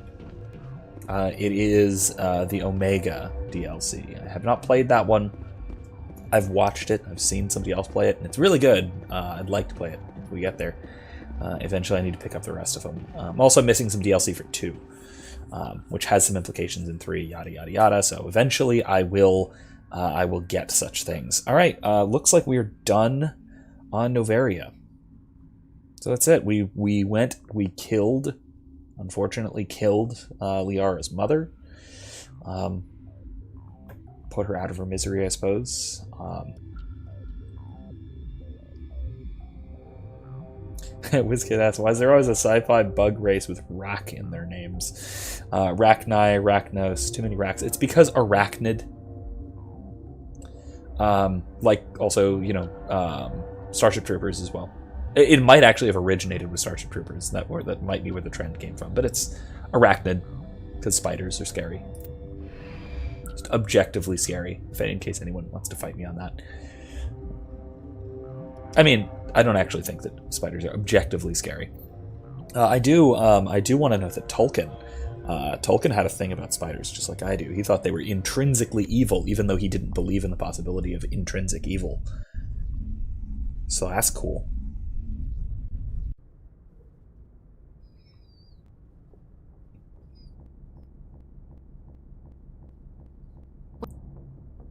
Oh, okay, sorry, Ash. The Mu relay could link to dozens of systems. Unless we know exactly where Saren's going, we'd just be wasting our time. The commander is right. We cannot rush off blind. We still need to learn more about Saren. Who put you in charge? Did the commander resign when I wasn't looking? We're all on the same team here, Williams. She's just trying to help. Sorry, Commander. Look, this is a tough mission. We're all on edge. Everyone go get some rest. Crew dismissed. Noveria report is away, Commander. You want me to patch you through to the Council? Patch him through, Joker. Setting up the link now, Commander. This report accurate, Commander? You found Rachni... And then release the Queen. Do you have any idea what you've done? How many generations until they overrun the galaxy? This Queen is different. She understands why her kind had to be wiped out last time around. I hope you're right, Shepard. Our children's children will pay the price if you're not. We'll be waiting for your next report, Commander. Autosaved. All right. Yeah, and Kylie pointing out that even the Daleks aren't intrinsically evil. Yeah, we've gone over this in class. I'm very certain.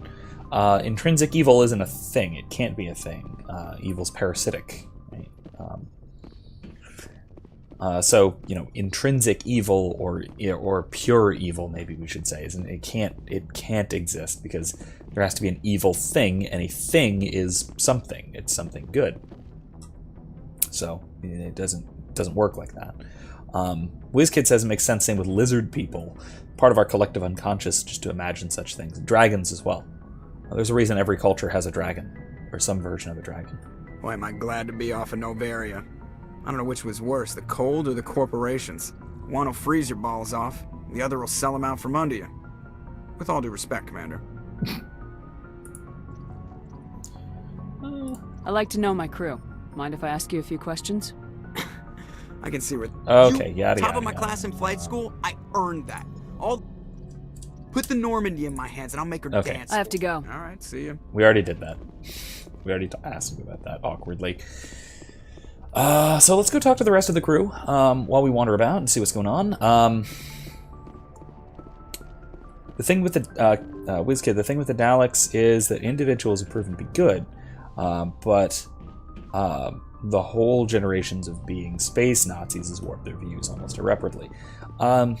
Yes, but there's also a kind of, if I'm remembering correctly, and the stuff with Davos and stuff, there's a kind of, because they're genetically engineered to be malicious, right? They have a kind of intrinsic malice. There's something there that is maybe not intrinsically evil or pure evil or anything like that, but they have an innate tendency to evil. Joker is just wash, but he doesn't die and has a robot waifu. There are only so many sci-fi pilot trope characters, and they picked a good one to emulate. Okay, so we're getting to where the decision needs to be made about Caden. We haven't had time together since our last chat. A lot was said when we talked. Something to add, Lieutenant, or are you just breaking in your thesaurus? Sorry, not sure where I stand. You seem a bit, distracted by someone. All right, Alenko. Off the record, permission to speak candidly, cross my heart and hope to die. What are you talking about? Dr. Tassoni, ma'am. There's a lower deck rumor that she's, interested in you as more than a source of Prothean data. She's a very interesting lady. To my, tastes, but, I never claimed to be big on alien culture. You seem awfully worried about my personal affairs. It's just that we don't have much downtime these days. I like being around you, but I don't want to take up your personal time.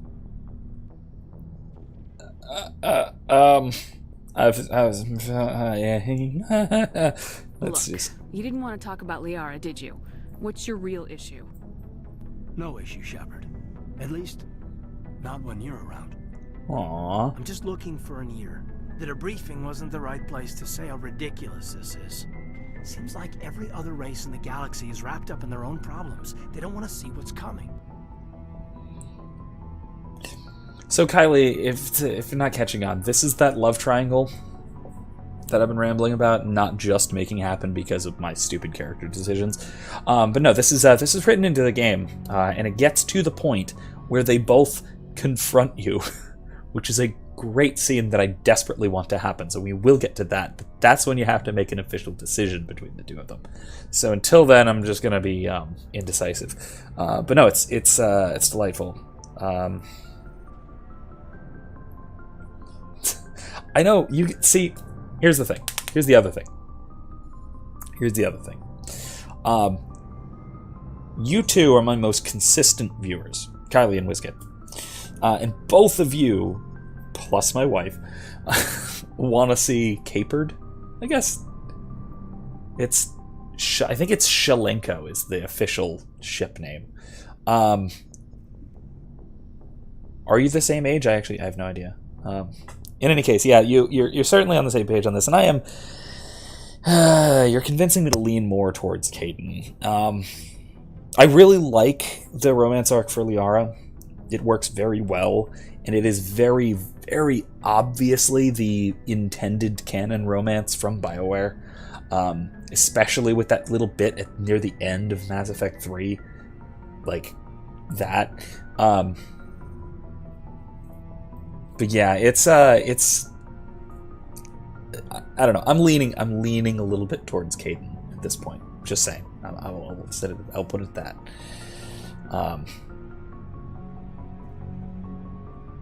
Should be no, I'm not going to be a dick. Wanting to believe everything will be fine? Sounds like human nature to me. Yeah, I guess some things carry across species well enough. I should remember that after what happened with Vernus. I think you'd carry a grudge over the crap you took from Vernus. Before I met Vernus, I knew as much as any other civilian. Aliens were weird, superior, and tried to tell us what to do.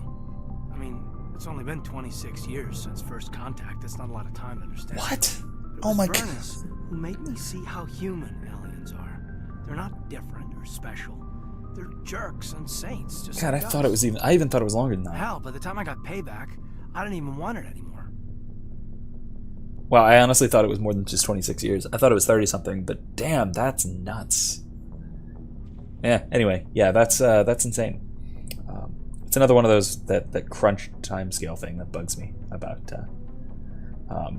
Mass Effect. Yes, WizKid, Kaiden could die.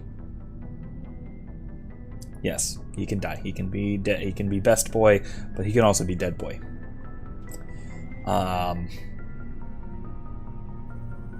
So he won't be, but he can be. And we all know what that means, because he won't be dead. I don't see you snapping very easily. What finally did it? He hurt Rana. Broke her arm. She reached for a glass of water instead of pulling it biotically. She just wanted a drink without getting a nosebleed, you know? Like an idiot, I stood up. Didn't know what I was gonna do, just something. And Vernus lost it. Beat the crap out of me. Kept shouting how they should have bombed us back to the Stone Age. And that's when the knife came up. A military-issue talon, right in my face. I cut loose. Full biotic kick right in the teeth. Almost as strong as I can manage now. At 17, that's something. You wanted to help a girl you cared for. That's a noble thing. Maybe my intentions were noble, but I lost control. I killed him, Shepard. Snapped his neck. They probably could have saved him if they got him to an infirmary quick enough. But they didn't. Caused a stir when they shipped him home. Bot training was shut down. Kinetic folded a couple of years later. That's funny. I'm not sure which of us got the worst of what happened. WizKid says maybe decide on Kaidan, only let him die later. That does have some interesting repercussions. Psychologically for Shep, there's a lot that happens in there's a lot of dialogue stuff in 3 if you do that, but it would hurt Kylie's little heart and mine too. Honestly, I can't do that, man. No. I like tragedies, but not that tragic. Was Rana all right? Rana? Yeah, she was fine. We never really, we stopped talking after that. Tell me what happened. Rana had a gentle heart. She loved everyone. Vernus terrified her. We all protected her from him. Everyone who loved her. But after what I did to him, she was terrified of me too. Anyway, this is, at a point here. Aliens are individuals. Just because one's an ass doesn't mean they all are. So, yeah, I hated that Turian, but he wasn't a Turian to me. He was Vernus. WizKid, potentially, but not until 3. That is a thing.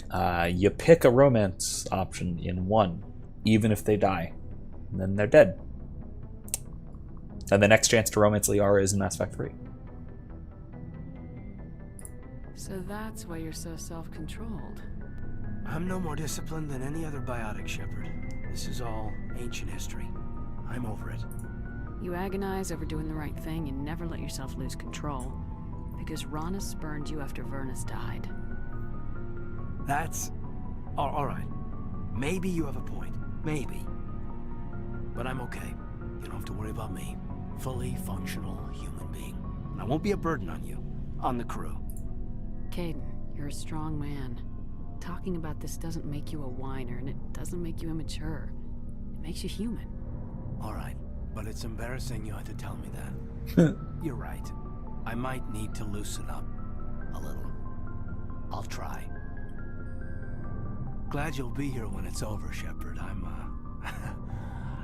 looking forward to some shore leave. We'll talk later, Kaidan. I'd like that.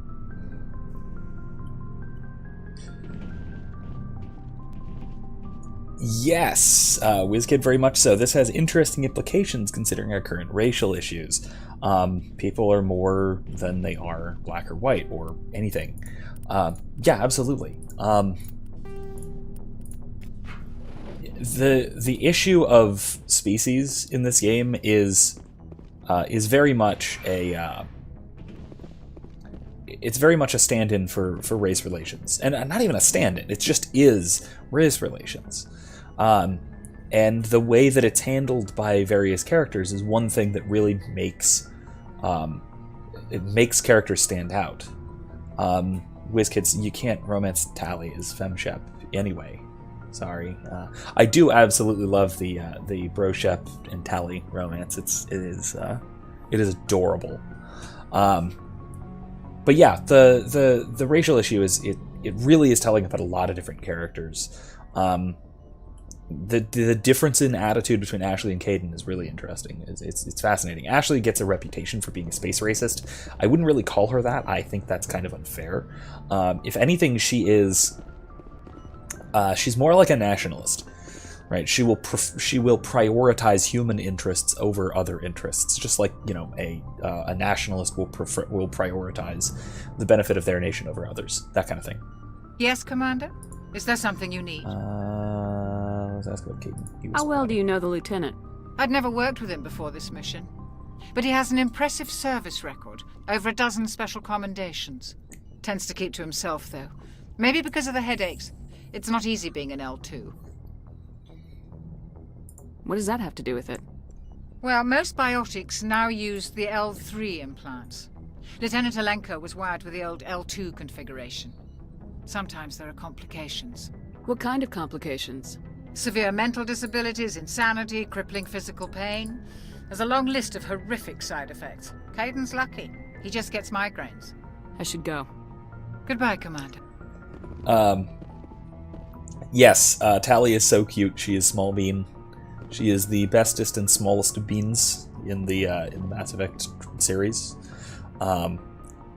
Trainer is also a fairly small bean in 3. She's also relatively precious. Her whole robophilia thing is a little odd and awkward, but it's hilarious, so that's okay. She develops a thing for Edie, if you don't remember. WizKid, yes, you could say that Ashley is a humanist. Because actually, yes, that is exactly how I would prefer to use the term. I don't like humanist as a term. It's not true. I'm okay with the term humanist so long as you understand human to mean something more broad than just biological Homo sapiens. If you're talking about persons, then fine, I'm okay being a humanist. But most humanists in the real world are not like that. Most humanists in the real world are speciesists, effectively. They don't actually judge on the basis of personhood. They judge on the basis of species, which is bizarre. I mean, that's not bizarre. That's what you get when you lose the metaphysical aspect of personhood. Kylie, which part did you miss? Oh, Tally is not the robophile. That is a character trainer, Samantha Trainer from Mass Effect 3. She kind of falls for Edie, the ship's AI/robot.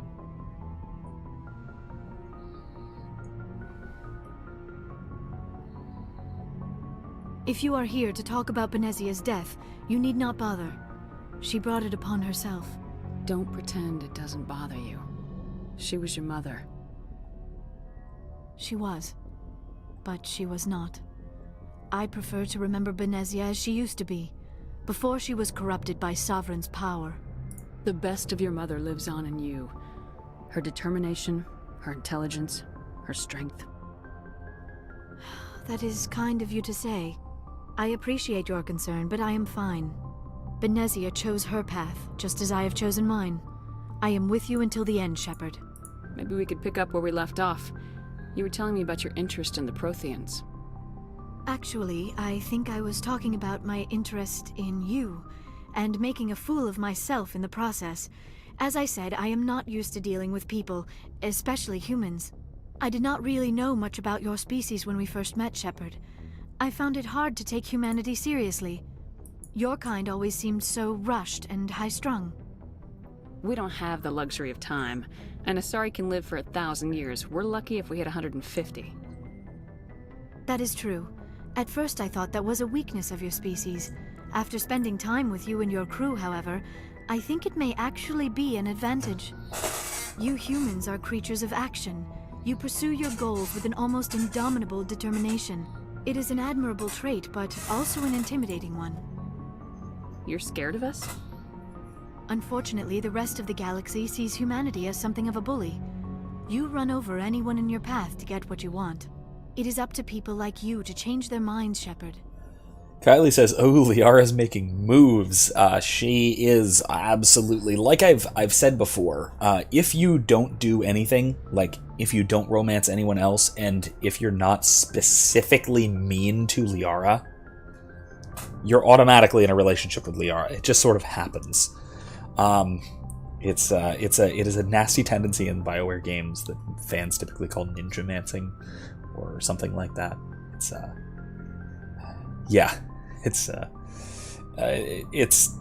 It's kind of, like I said, Liara is clearly written as the preferred canon romance. And so, also worth noting, the most effort is put into the writing for the romance between Shepard and Liara. It also helps that that their romance is, I don't like using the term, but bisexual, for lack of a better term. That you can romance Liara as male Shepard or female Shepard, so it's not like half of players are going to miss out on the possibility, like with a lot of other characters like Kaidan or like Ashley. I'm doing the best I can, Liara. There is a reason the Council chose you to become a Spectre. They saw something special in you, the best of what humanity has to offer. I looked into your history. I know what happened on Akuz. The fact that you survived shows a remarkable strength. You didn't need to go behind my back. I would have told you whatever you wanted to know. I apologize, Commander. After our last conversation, I was afraid I would say something stupid again. I wanted to know more about you, to understand what made you into the woman you are. There is something compelling about you, Shepard. Kyla, he asked by Liara. Kind of.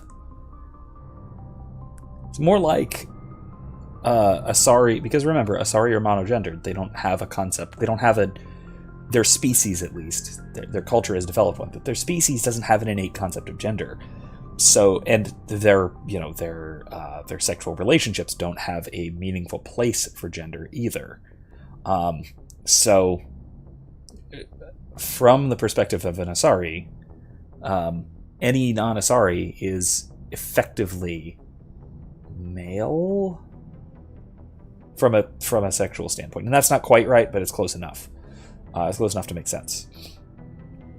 So that makes the kind of relationship particularly weird. And again, I'll refer you to the article that I wrote on the subject, which I've linked in a previous in both the page and then. Or why don't you buy us a drink first? Thanks, Biscuit. Yes, one would expect, but not so much. But the natural law approach to it, and even the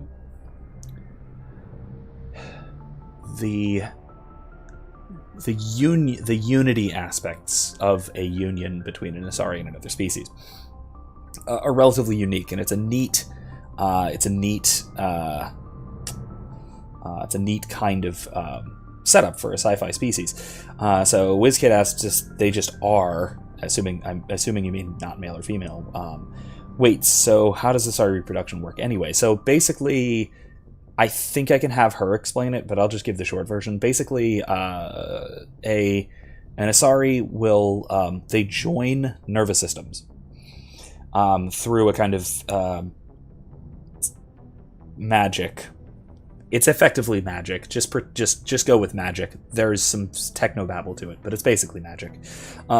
So they join nervous systems, and they can use this to communicate information, to like share thoughts. But it's primarily their way of reproduction. So what happens is the Asari who is going to be the mother, what we would call the mother, the one who's going to give birth to a child, receives genetic information from what we would call father, the other one, the one who's not going to give birth. So the other species or another Asari. Then what happens is they replicate their own genetic code into their offspring. But then that genetic code is randomized using the information that they receive from the other partner's genetic code.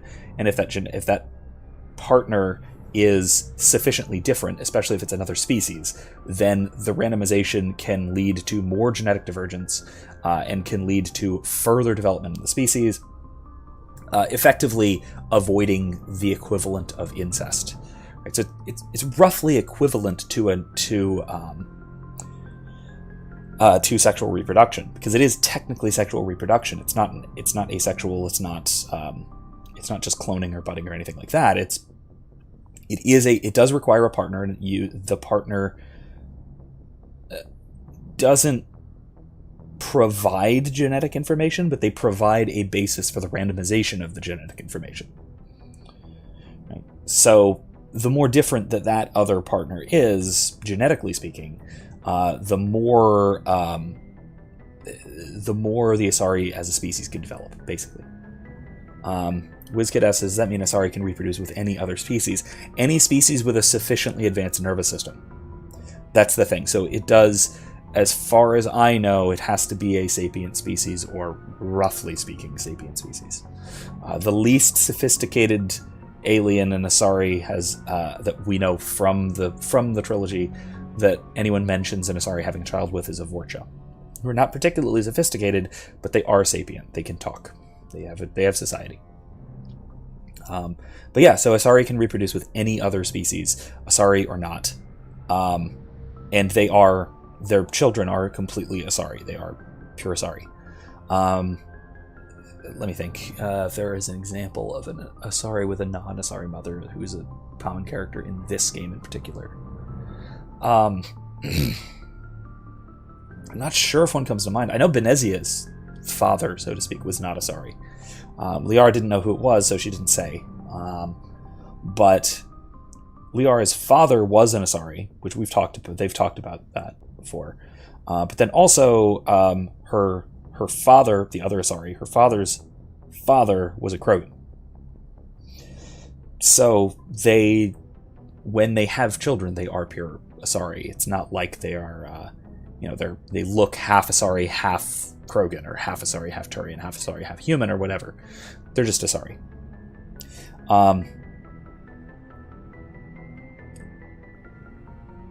So WizKid is saying here, relevantly, technically, because it's a randomization of genetic material, but technically there isn't a sexual act, so to speak. It is equivalent to a sexual act. It's I would call it sexual reproduction because they do. But it's not sexual reproduction in terms of a physical, gooey exchange of genetic material, so to speak. If I go into too much detail, I don't have to worry about monetization. These streams aren't monetized. I can say fuck if I want to say fuck. Not that I have much reason to. Yes, they do bone Krogans sometimes. Yes. In fact, it's actually relatively common, because Krogan live a very, very long time, and Asari live a very, very long time. So they actually will sometimes actually have permanent, effectively marital unions between Asari and Krogan, because they can both live for, over 1,000 years, well over 1,000 years. Krogan can live 1,600 years easily. I think Krogan might be biologically immortal. They only die if you kill them. So there's that. And then you don't have to worry about the Krogan not being around to raise the child, because they will be. Also, there's the added benefit that most Krogan can't naturally have children because of the genophage. So there you go. WizKid says, right, so sexual reproduction, but not at all like how it works with humans. Yeah, you don't need to, to use your terminology, you don't need to bone to do the thing, so to speak.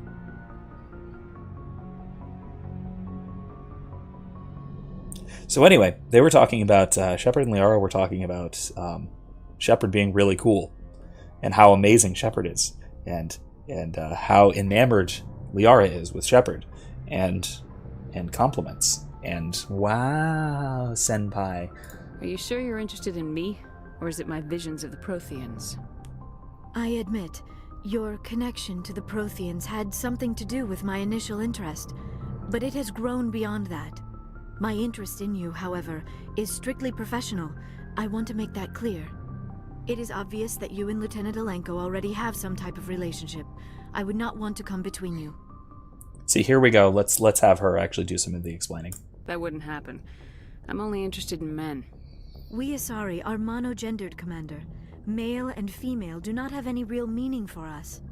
We do, however, have maternal instincts, so perhaps we would fill what you consider a female role. I apologize if I have made you uncomfortable, Commander. As I said, I wouldn't want to come between you and Lieutenant Alenko. Maybe it would be best if we spoke about something else. Yeah, Liara's being super bold. Although, I will say, Kylie, Liara's being really bold, but Kaiden's worse. In Mass Effect 3, we won't see this scene, because unless we decide to romance Liara, but probably I'm leaning towards Kaiden. If we do romance Kaiden, we won't see this scene, but it's a doozy. Because in Mass Effect 3, I should go. No matter who you're seeing, even if you are in a relationship with somebody and you've been in a relationship with them since Mass Effect 1, like if it's Liara, Kaiden takes Shepard, invites Shepard out to have a drink on the Citadel at a very nice place, and asks her out. Because he just goes for it, man. Kaiden is a badass like that. He knows what he wants, and he just goes for it. I gotta say, I really do love Kaiden. So don't get me wrong. I do really like Kaiden. He's a great character who gets really underappreciated by a lot of the fan base. Commander, good to see you. You've been with C-Sec a while. Have you seen much action? Well, not as much as you. So, Kylie. Yeah, I've seen some interesting things. So, Kylie, I might have to quick save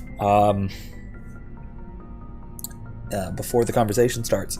Because when they both confront you, and there is that weird love triangle scene, if we get that, I don't know if we'll get that. I don't know 100%. I may have already locked in with Kaiden, technically. But if we do, you can ask them. You can say, how about both? Or I want both of you. And they both storm off, and it's hilarious. Jesus, Kaiden, WizKid says, you're as bad as I am when it comes to flirting with literally everyone. Yeah, don't do that, buddy. Don't, Oh, why not Garrus? Okay. First of all, I'm not a big fan of the Garrus romance. I've done it. I get it, but I love Garrus as a character. He might be my favorite character in the trilogy. Maybe. It's a tough call, obviously, but maybe. But I don't quite like the romance because I see Shepard and Garrus' relationship as way too comradely, rather than being amorous, rather than being a relationship of lovers. I don't see it as that kind of a relationship, really. I see them more of as brothers in arms, as I've said before. I think that kind of a relationship, the best bros kind of thing, works better with Garrus. But again, that's my own little personal bit. A lot of people love the Shepard and Garrus romance, and I get it. I can see why, but it's not for me. I actually like their friendship better than their romance. I bet you have. Anything in particular that stands out? I remember this Silurian geneticist I was sent to investigate. That case was a bit disturbing. What happened? Why were you investigating him? I was tasked with tracking black market trade on the Citadel. Most of it harmless, nothing I needed to pursue. But during the course of my investigation, I noticed an increase in the trade of body parts, organs mostly. We usually get a few of those, but not the numbers I was seeing. We weren't sure if there was a new black market lab or if some freak was harvesting organs from citizens. Kylie, unfortunately, there aren't a lot more of the Therachni in this game. It's mostly right there. There's a couple of more very small areas where there's a couple of them around, but that's most of where we find them. It's there in the lab on Noveria. There's other things we can shoot. Don't get me wrong. There's plenty of other shooting to do. But not so much the Therachni critters. You've seen this before on the Citadel? Every so often, some lab sells unwanted parts through the black market, but they're not as bad as the psychos. I remember this one L-Corps diplomat we caught in my first year on the job. He was hacking people up and selling their organs. Had the station in a bit of a panic. But this case wasn't that clear-cut. Turns out there was more going on than we first realized. So how did you figure out what was happening? First, we got a hold of a sample and ran DNA tests.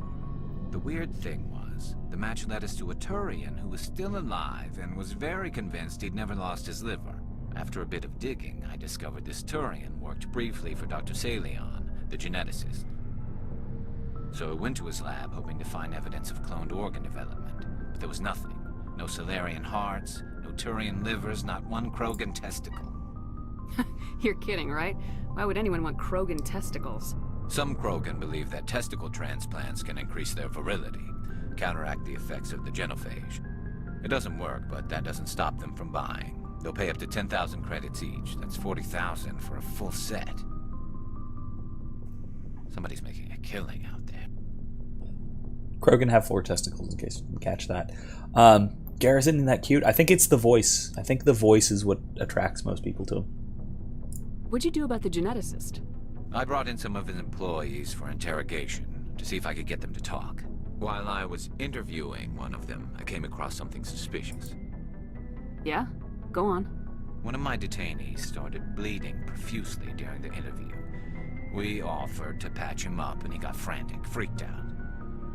I ordered a full exam to find out what was going on. Our medics found incisions all over his body, some of them fresh. That was our big break.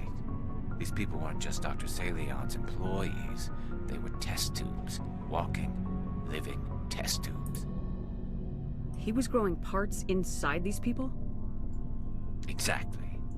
He cloned their organs right inside their own bodies. Then he harvested them and sold them off. Most of the victims were poor. He'd pay them each a small percentage of the sales, but only if the organs were good. Sometimes an organ wouldn't grow properly, so he'd just leave it in them. Most of them were a mess, but only on the inside, hidden so nobody could see it. I hope he got what he deserved. That's the worst part. We never caught him. Why not? What the hell happened? He ran, blew his lab, grabbed some of his employees, and headed for the nearest space dock. By the time I found out, his ship was already leaving. He threatened to kill his hostages if we tried to stop him. But you went after him anyway, right? I ordered Citadel Defense to shoot him down, but CSEC headquarters countermanded my order. They were worried about the hostages, worried about civilian casualties if the ship was destroyed so close to the Citadel. I told them those hostages were dead anyway. We just used them to make more organs. But they wouldn't listen. It's not worth the risk. You pursue the vessel and disable it. That's the best choice. They sent the military after him, but he got away just the same. Yes, they did. I went to Palin and told him what I thought of him and his policies. He said if I didn't like it, I could quit. Well, I almost did. All they had to do was disable that ship, stop him from running. Maybe the hostages die, maybe they don't, but at least we stopped the bastard responsible for it all. I suppose I can see both sides. But what's done is done. I suppose. Can't waste too much time worrying about it now. Just wish I could have stopped him. That's all. Do you have any idea what happened to Dr. Salion? I sent out feelers from time to time, hoping to find something. I thought I'd found him a while back. He changed ships and changed his name to Dr. Hart, his idea of a joke, I guess. I told the military, but they weren't convinced it was him. I got the transponder frequency for his new ship, but I just can't get anyone to check it out. I'll check out the coordinates when I get a chance. I was hoping you'd say that. But Commander, take me with you when you go. If it's Salion, I want to be there when you find him. Ooh. Side quest. Let's go do the side quest. I want to do this one. Kepler Verge Herschel system. Let's go check it out.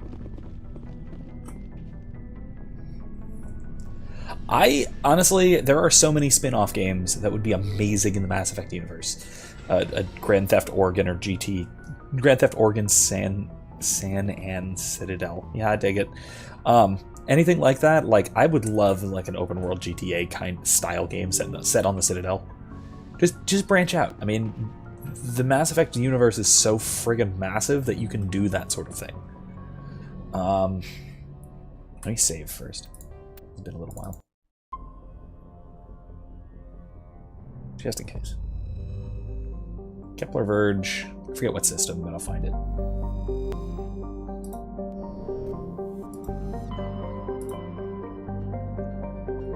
But yeah, I would absolutely love. I would love a lot of those different. There we go. Newton. There's Herschel. Let's go there. Yeah, let's check Newton first, since we're on the way. But yeah, there's a lot of those kind of spin-off games that I would totally love. I'm trying to think of what other good examples, but I've thought of a lot of them over the years. But there'd be a lot. There's a lot of good potential beyond just a standard space opera kind of thing.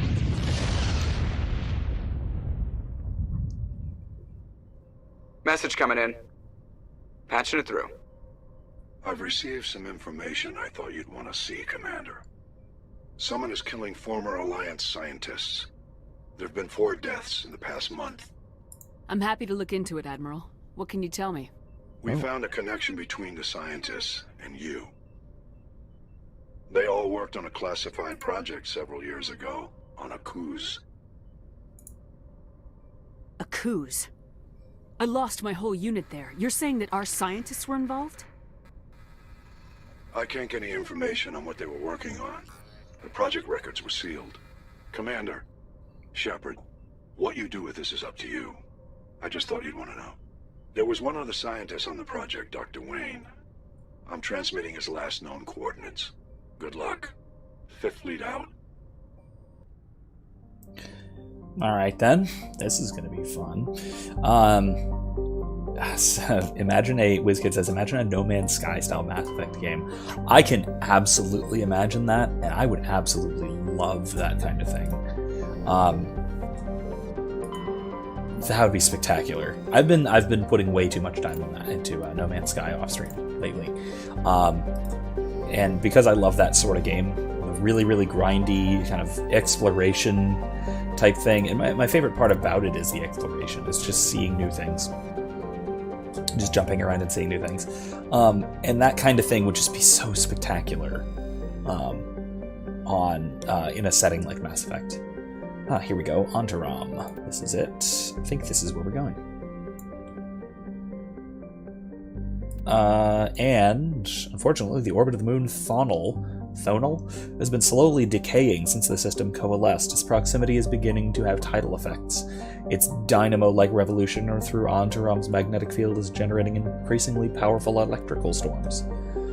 Oh, well, the planet does not have that much longer to go. Only a few thousands, millions of years. Let's take our love triangle on this one.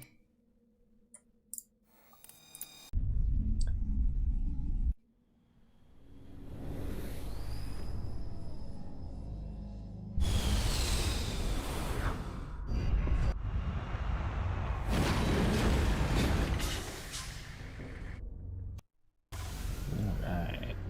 Yeah, look at that. Oops. Oop. Look at that moon. It's impressive. WizKid's been debating getting himself a Switch for his birthday. I really want to play Breath of the Wild. Yeah, I do too. Yeah, I'm eventually going to have to get a Switch. Eventually. I was really tempted when Sword and Shield were coming out.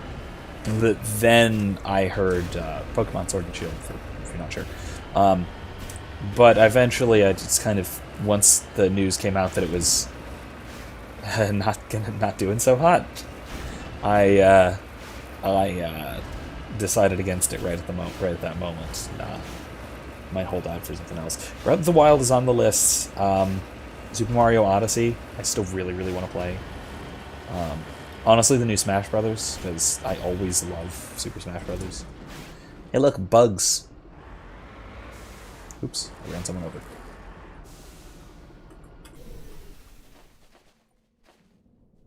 Oh, dead Turian. Little bugs. Big bugs.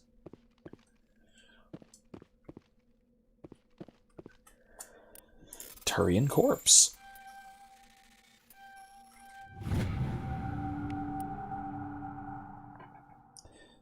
Ancient paper book. Neat. This has been a while. Says, the last time I played it... what?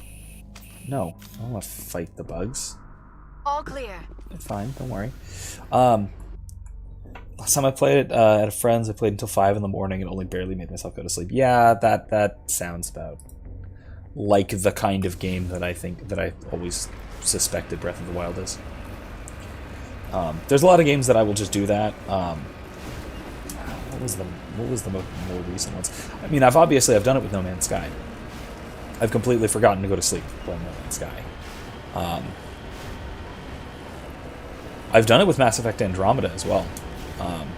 Which, it's worth noting, Andromeda's original concept... excuse me. Andromeda's original concept was much more like... was much more like No Man's Sky than the final product turned out to be. It was going to have like hundreds of procedurally generated planets. It was going to be very much based on explorations and base placing and resource management and all that kind of stuff. And I really do, I really would have liked to have seen that kind of a product. That said, I do think that a mainline Mass Effect game that isn't story-focused is missing out. Story and character-focused is missing out. That also said, the actual characters in Andromeda are subpar by Mass Effect standards compared to the ones in the trilogy. The companions in Andromeda are okay. Some of them are pretty well written some of the time, but none of them really stand up to the characters in the original trilogy. Yeah, they're just generally not as interesting. Sadly, which is really, really sad because it's another one of those things where Andromeda had a ton of potential, but a lot of it just was not really followed through on, sadly.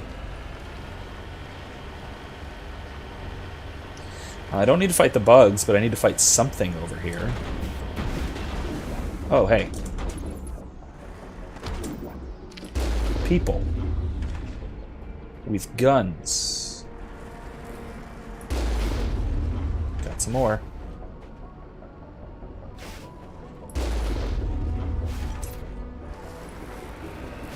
I love using just using my blast radius.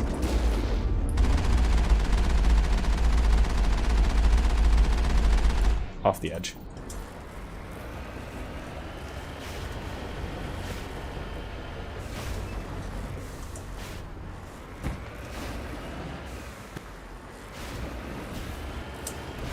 Oh, come on. There we go.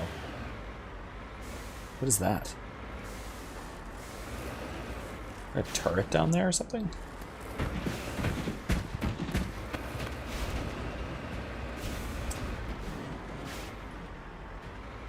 You know what? I'm gonna go down just to make sure that no one's shooting at me. Finish off whoever's shooting at me.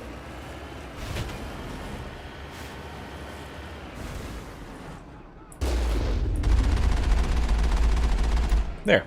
Okay. And pick up whatever this mineral is.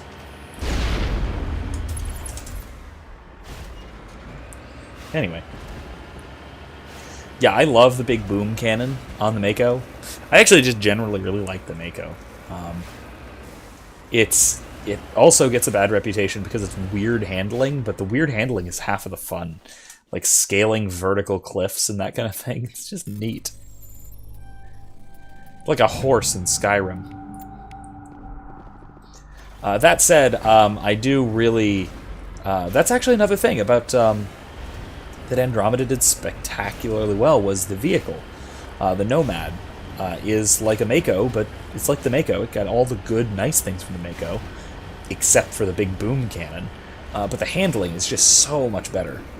It is so nice. It is just fun to drive. And of course, that's obvious. It should be because they brought in a lot of the team that EA uses for their racing games to design the physics of the thing. So, all right, let's see. What do we got? Dead.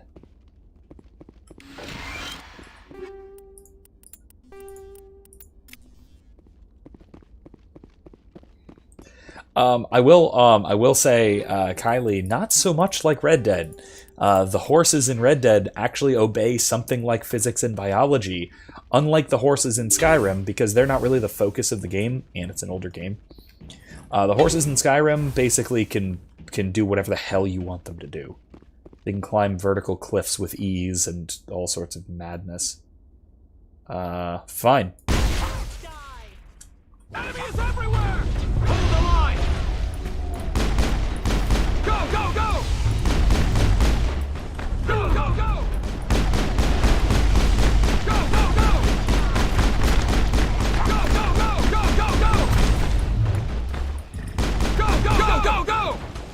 Just... Go, go, go, go! Enemy is everywhere!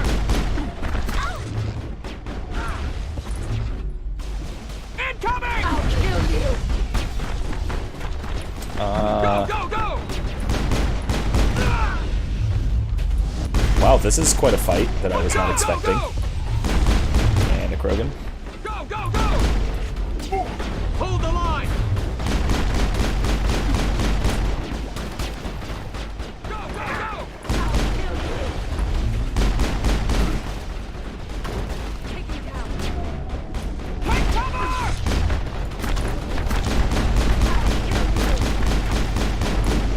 Is that everyone? No, it's not everyone. Go, go!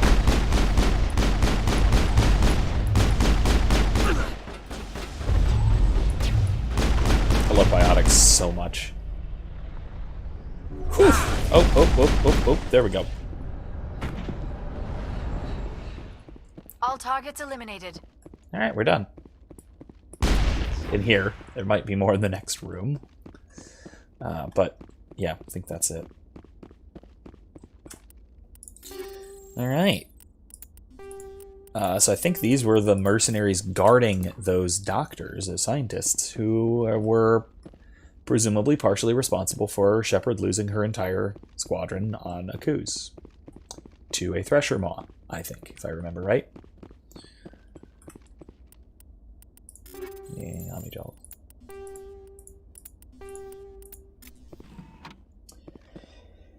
WizKid says, my grandparents used to ride, and one of the most bittersweet things about playing Red Dead now is that one of the last things my brother and I shared with her was showing her the horses. Yeah. Yeah, I can get that. Stay back! I've got no grief with you. All I want is this bastard. Please! He's a madman!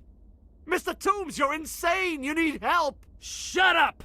You don't get to lie. You don't... Shepard? My God, Shepard, is that you? Toombs? But you were on a cruise. I saw the Thresher Maw pull you under. They took me, Shepard. The scientists. You can't prove any of this. This man is delusional. See, they were running tests on the Thresher Maws. They let those things hit us just to watch and study. I woke up in a holding cell. The scientists were delighted I'd survived. Now they had someone to run tests on. What did they do to you, Toombs? You can't believe Toombs. He doesn't have any proof. I demand a fair trial. Commander Shepard was there. She knows the truth. This man deserves to die, Shepard. For you, for me, for everyone else in the unit. Are you with me? You're better than this, Toombs. You're not like them. Don't tell me who I am. You got away with a few scratches and a scary reputation.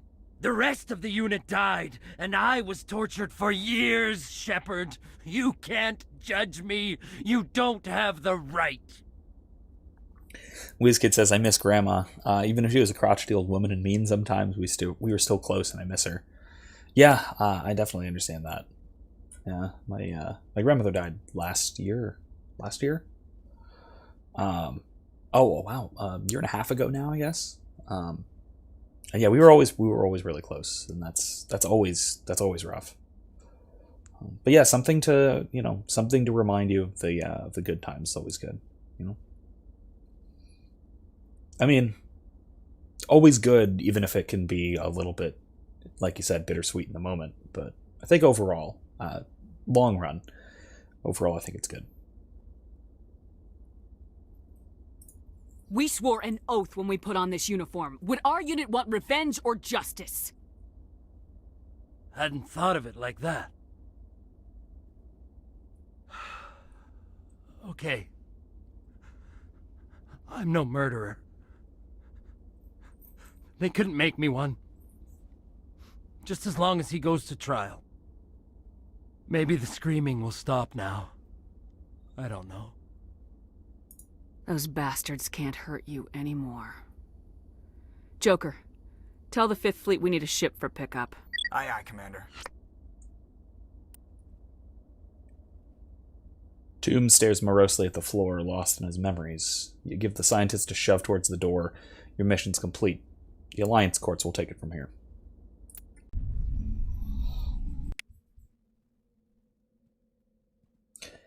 Yeah, man. Everyone's having a heavy time of it now. Well, since we're not done, let's, before it's time to end, let's go over and, see if we can do Garrus's quest. Message coming in. Oh. Patching it through. I reviewed your report on the situation, Commander. I'm glad to see you were able to take Dr. Wayne in alive. Now we can put him on trial and get some answers. Corporal Toombs seems to have found some closure. Hopefully with therapy, he'll have a normal life again someday. I hope this helped you find some peace, Commander. Thank you. Fifth Fleet out.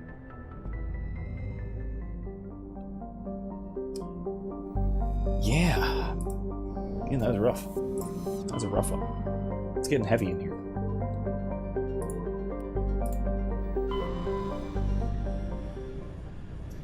So, one thing I wanted to talk about tonight. Oh, well, here we go. Patching it through. Commander, I'm glad you were in the area. We've got an emergency situation, and you're the only one I can trust to get the job done. How can I help, Admiral? Biotic fanatics have hit a medical research station with a psychotropic drug. The drugs have temporarily driven researchers crazy, and the biotics are effectively using them as human shields. I'll do everything within my power to bring those researchers back safely, Admiral. I know you will, Commander. I'm sending you the station coordinates now. This one's rough. This is a tough one.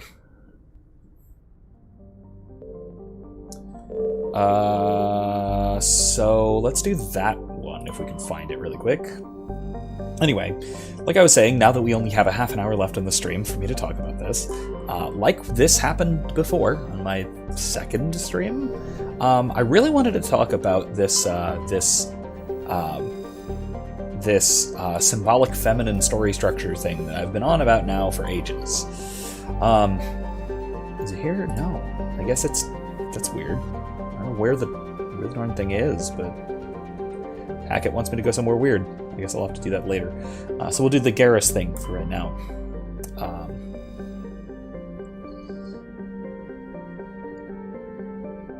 Yep, Dr. Hart.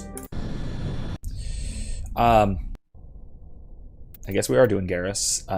For this one, let's do Garrus, and we haven't brought Tally in a while, so Garrus and Tally are always good. Always good together. Which, by the way, if you don't romance either of them, they wind up together at the end of 3, which is sweet. But yeah, so what I was saying, I found and shared a great talk with Jonathan Pageau, the symbologist who I've cited on this stuff before, that he did over the weekend, I think, Take cover! About this the sort of the feminine's place in the hero's journey, in whether you want to call it the hero's journey or in the that's terrifying. Oh, that's really bad. That's horrifying.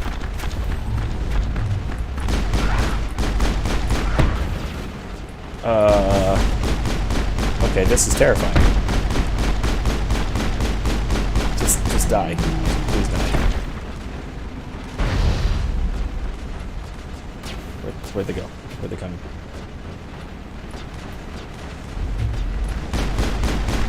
Jesus. I mean, I know they used the Thorian Creeper mechanics and everything, but it's still pretty creepy. These are, test subjects. Sorry about that. I got hyper distracted from what I was saying, as I often do. Area secured. Okay, that was neat. So maybe Garrus was right about the hostages. That is what happens. Yeah, they use the same model for husks. They just retexture it. Blow some of these things up. Anyway, though, there we go. Like I was saying, I think he did a great job of explaining what I was trying to get at with the feminine, the symbolically feminine story structure, as being different from the traditionally masculine one. Thank you. Thank you for saving me from those things. Commander, that's him. That's Dr. Saleon. What? My name is Hart. Dr. Hart. Please, get me out of here. Are you sure it's him? Positive. There's no escape this time, Doctor. I'd harvest your organs first, but we don't have the time. You're crazy. He's crazy! Please, don't let him do this to me. We'll take him in, drop him off with the military. But we have him. We can't let him get away. Not again. If he dies, we'll never know what he's been up to, or how he did it. We'll take him in, interrogate him, and he'll serve his time. Okay. You're right. You're a very lucky Silurian. You owe the commander your life. Oh, thank you so very much.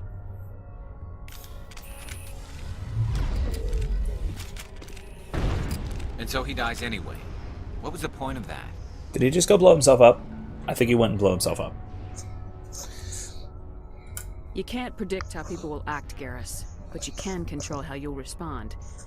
In the end, that's what really matters. Yeah. I don't think I ever met anyone like you, Commander. Well, I guess we're done here. Cillian's medical equipment is stained with the blood of many species, pale blue, violet, orange, more than a few dark red. But his work is ended here. Time to head back to the Normandy. Well, let's see about everything, yeah? Meanwhile, I want to continue talking about the what I was saying. So the yes, definitely the little asshole, disturbing little asshole. So Paget's point, and what he points out about this, the symbolic feminine heroine's journey, what I called it.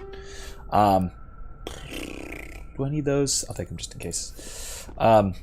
The sort of heroine's journey, if you want to call it that, is a kind of the feminine hero, the feminine heroine,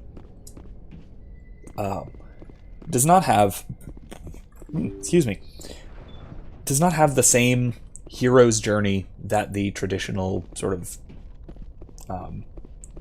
Campbell's hero with 1,000 faces kind of thing. Whoops, wrong way. Not really the same path of the call to action, which draws them out of their circumstance, which then they go through a series of trials to get to the completion of the quest kind of thing. It's not so much that as the feminine hero's journey, the heroine's journey, if you will, is a kind of it's the task of the symbolic feminine, which he wants to point out is something more like a framing of the journey for whether it's for the hero or for the group, right? And so I've pointed this out with respect to Shepard, that Shepard relies so incredibly heavily on her crew, right? It really is her crew that is her and her crew, but together as a cohesive unit that is so relevant. In Hades, Gamma, Cacus, go there. As a group, they are responsible for saving the galaxy. It's not just Shepard, right? There's no Shepard without any other member of her crew, right? She needs everybody. And they all rely on each other. There we go, Hades Gamma. Where's Cacus? There. It's a massive cluster. But yeah, that is the biggest thing. That is the biggest difference. Is that, but how he described it, rather than just being as the one who sort of guides, and the one who brings together and brings out the heroic aspects in everybody.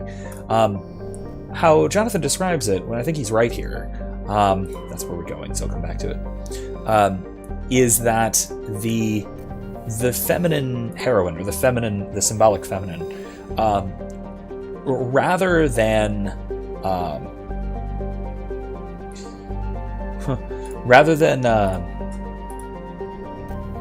doing the heroism herself, particularly alone, like the masculine hero tends to do, but it's not just bringing them together, and it's not just doing the heroism like the male hero would. It's more like directing everyone and sort of framing what the quest is, which is why traditionally we often see the quest giver as feminine. There's a lot of biotics here, which means I need somebody with damping. So let's do Kaiden and Tali. Yeah.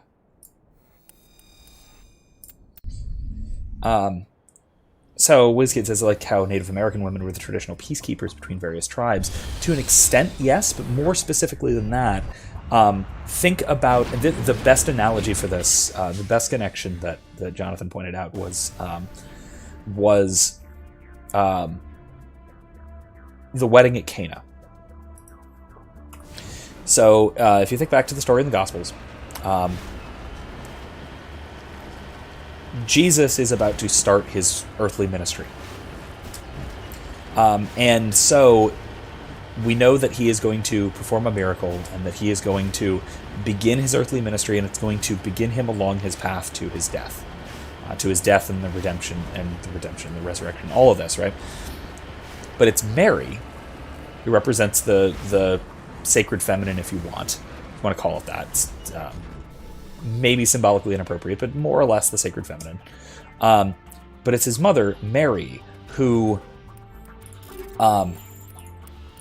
tells him they're out of wine. And he says, "Woman, do you not know that this means what this means? What path this will set me on?" And she says, "Yes, they're out of wine."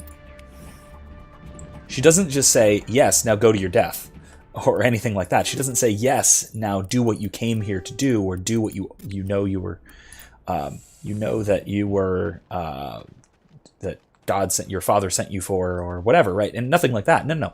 What she does is she frames the quest, if you want, in terms of what is needed right now in the moment. Like, what is the particular quest?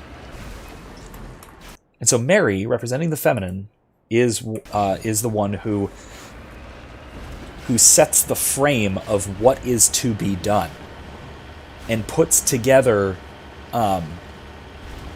everything that needs to be put together so that the hero, in this case, exemplified perfectly in Christ, God incarnate, so that the hero can then proceed along this quest line, so to speak.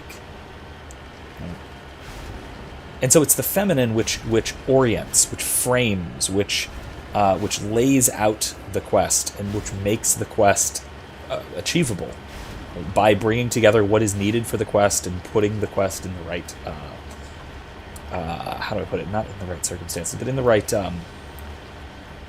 right circumstances, I guess, right? Putting the circumstances together so that things can work out right. I can't believe there's no Thresher Maw here. I was just waiting for it. So WizKid asks, so is that why oftentimes one of the hero's main supporters is a female goddess, like with Perseus and Athena? Yeah, absolutely. That's a large part of where this kind of thing comes from, and I mean, I don't know about comes from, but this is a large part of where that sort of thing finds its representations in the ancient pagan myths. And not even just the ancient pagan myths, but also the myths of like modernity. You see that. I mean, let's go with because I've been watching and thinking about a lot of Star Wars lately. What does Luke need to start the quest? What starts Luke on the quest? It's not Obi-Wan. It's not Obi-Wan who calls him out from his little quiet world. It's not even the droids. It's Leia. It's the feminine. It's the symbolic feminine in the story who frames the mission for the hero. Yeah, there is a threat. Okay.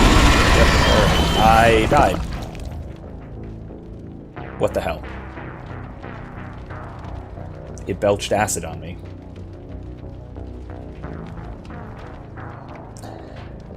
So, on that note, WizKid says, the feminine frames the quest and starts the hero on his journey. Same thing happens with Ocarina, with Saria and the Lost Woods. Yeah, same story, right? Link is the hero with 1,000 faces. He is very literally the hero with 1,000 faces. He is the prototypical Campbell sort of Jungian hero archetype, because he's designed specifically to be the embodiment of that kind of heroic archetype. Sorry for dying. I'm going to do this again real quick. But yeah, the whole thing is that's the whole point, right? The place of the feminine is to frame the quest for the hero. Now, what's interesting about a quest like this one, with Shepard, especially if Shepard is a woman, and really, especially if Shepard is a woman, is that it isn't, how do I put this? It's not, Shepard plays both parts, right, in this case. So Shepard is, on the one hand, the symbolic feminine, who frames the quest. Right? She is the one who brings together everyone who needs to come together in order to accomplish the quest. But at the same time, she's the feminine. But at the same time, she is the hero, in a way, right? She's still the hero because she is the leader of the group.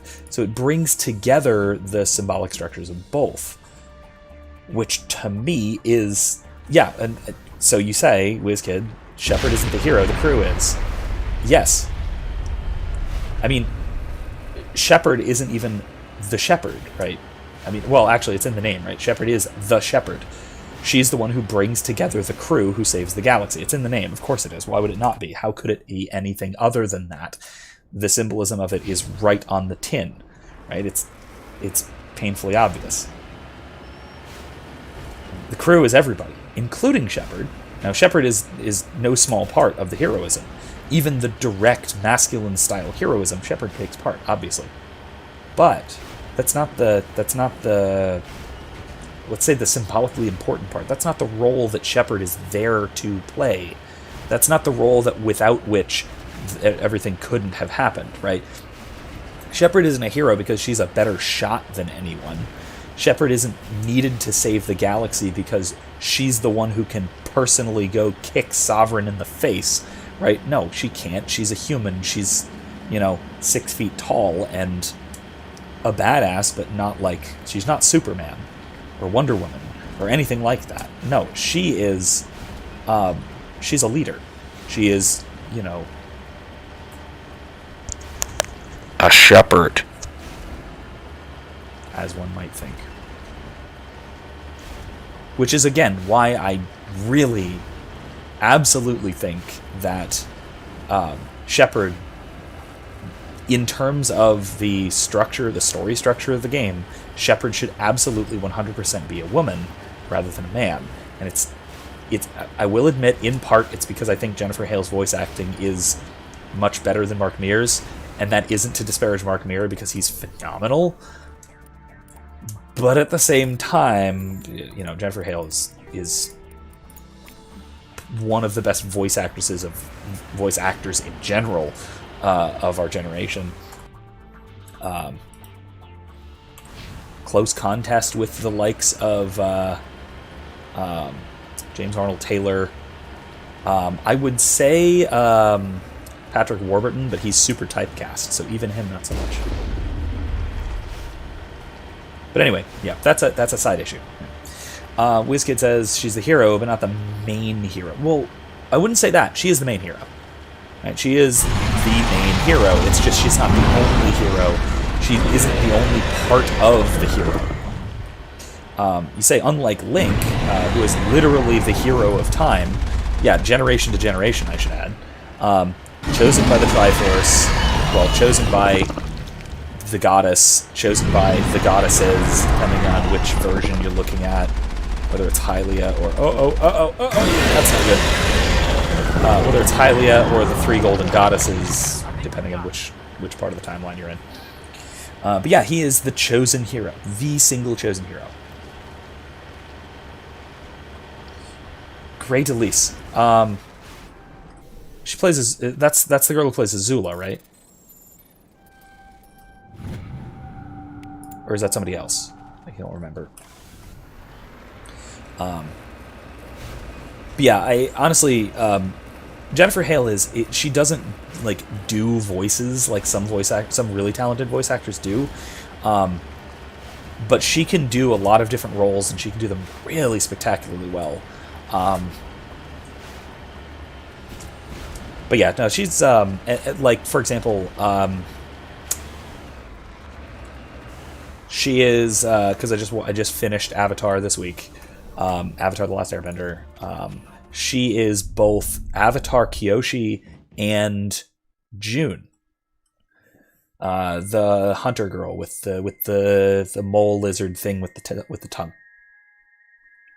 Okay, yeah, that's what I thought. Okay, take down the terrorists, but remember to check your targets. Civilians are addled by the drug. They'll wander right in the middle of a firefight. Great, that sounds awful. I can't use biotics. Well, not really. I can use single target stuff, but I can't use area stuff, which makes this so hard.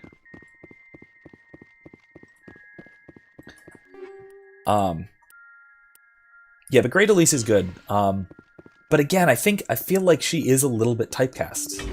She's always the diabolical villain type. Always, or at least nearly always. I can't think of any roles she's done that wasn't like that. Oh my god, who just exploded something? That's not good. I will destroy you! Go, go, go! We get it. I will destroy you! Look out! Wait, Tally should not be using a shotgun for this. There's fire there.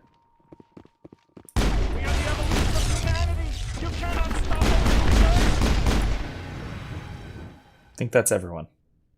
Is that it? What? I touched you.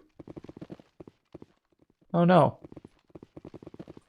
How did that happen? That's not good. I will destroy you! Oh, from Metal Gear Solid 1? I didn't think she was that old. Okay, this is ridiculous. I will destroy you! Oh my god. This is absurd.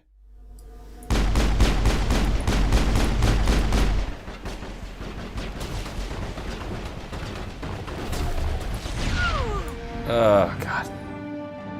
Civilian losses were tolerable because she just blew up in a friggin' explosive container. Okay, well that was awful. Fine. I think we got him, Commander. Yep. Thanks, Kaiden.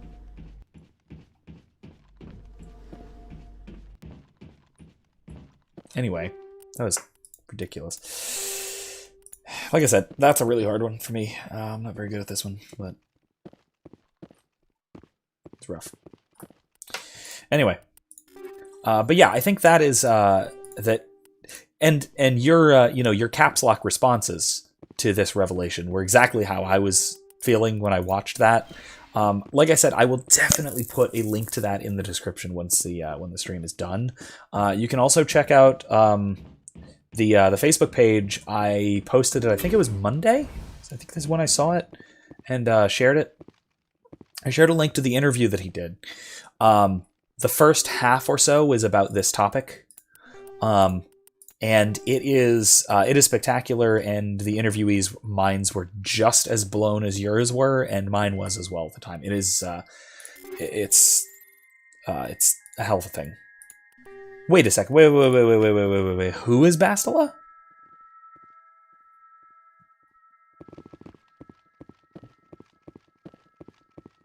Who's Bastila from KOTOR? Do you mean Great Elise, or do you mean Jennifer Hale? I don't think it's Jennifer Hale. I mean, she does stuff for SOTOR, the MMO. She's the female soldier and a few other minor roles, but Bastila is Great Elise. Is Great Elise bad? I'm trying to think, but that actually might sound right. I might have to 100% take back my typecast accusation there.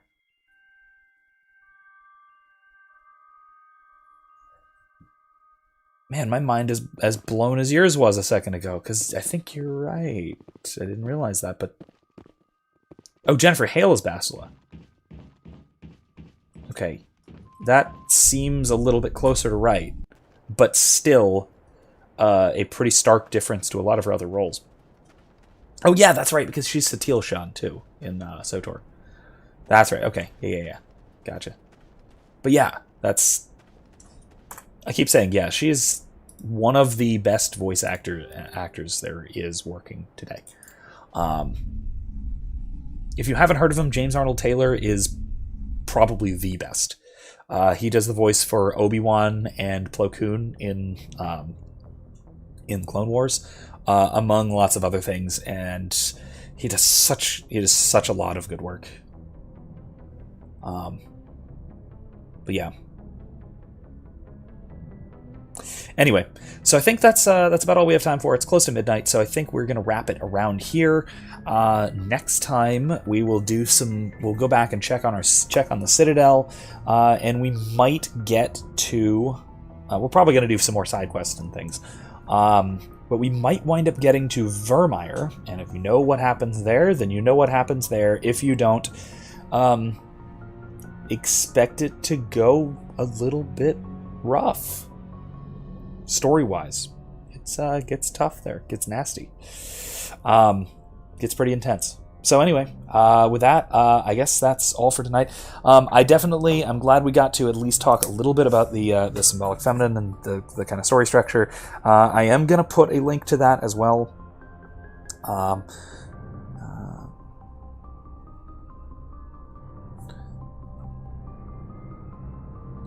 Trying to think if there's anything else I desperately need to put a link to.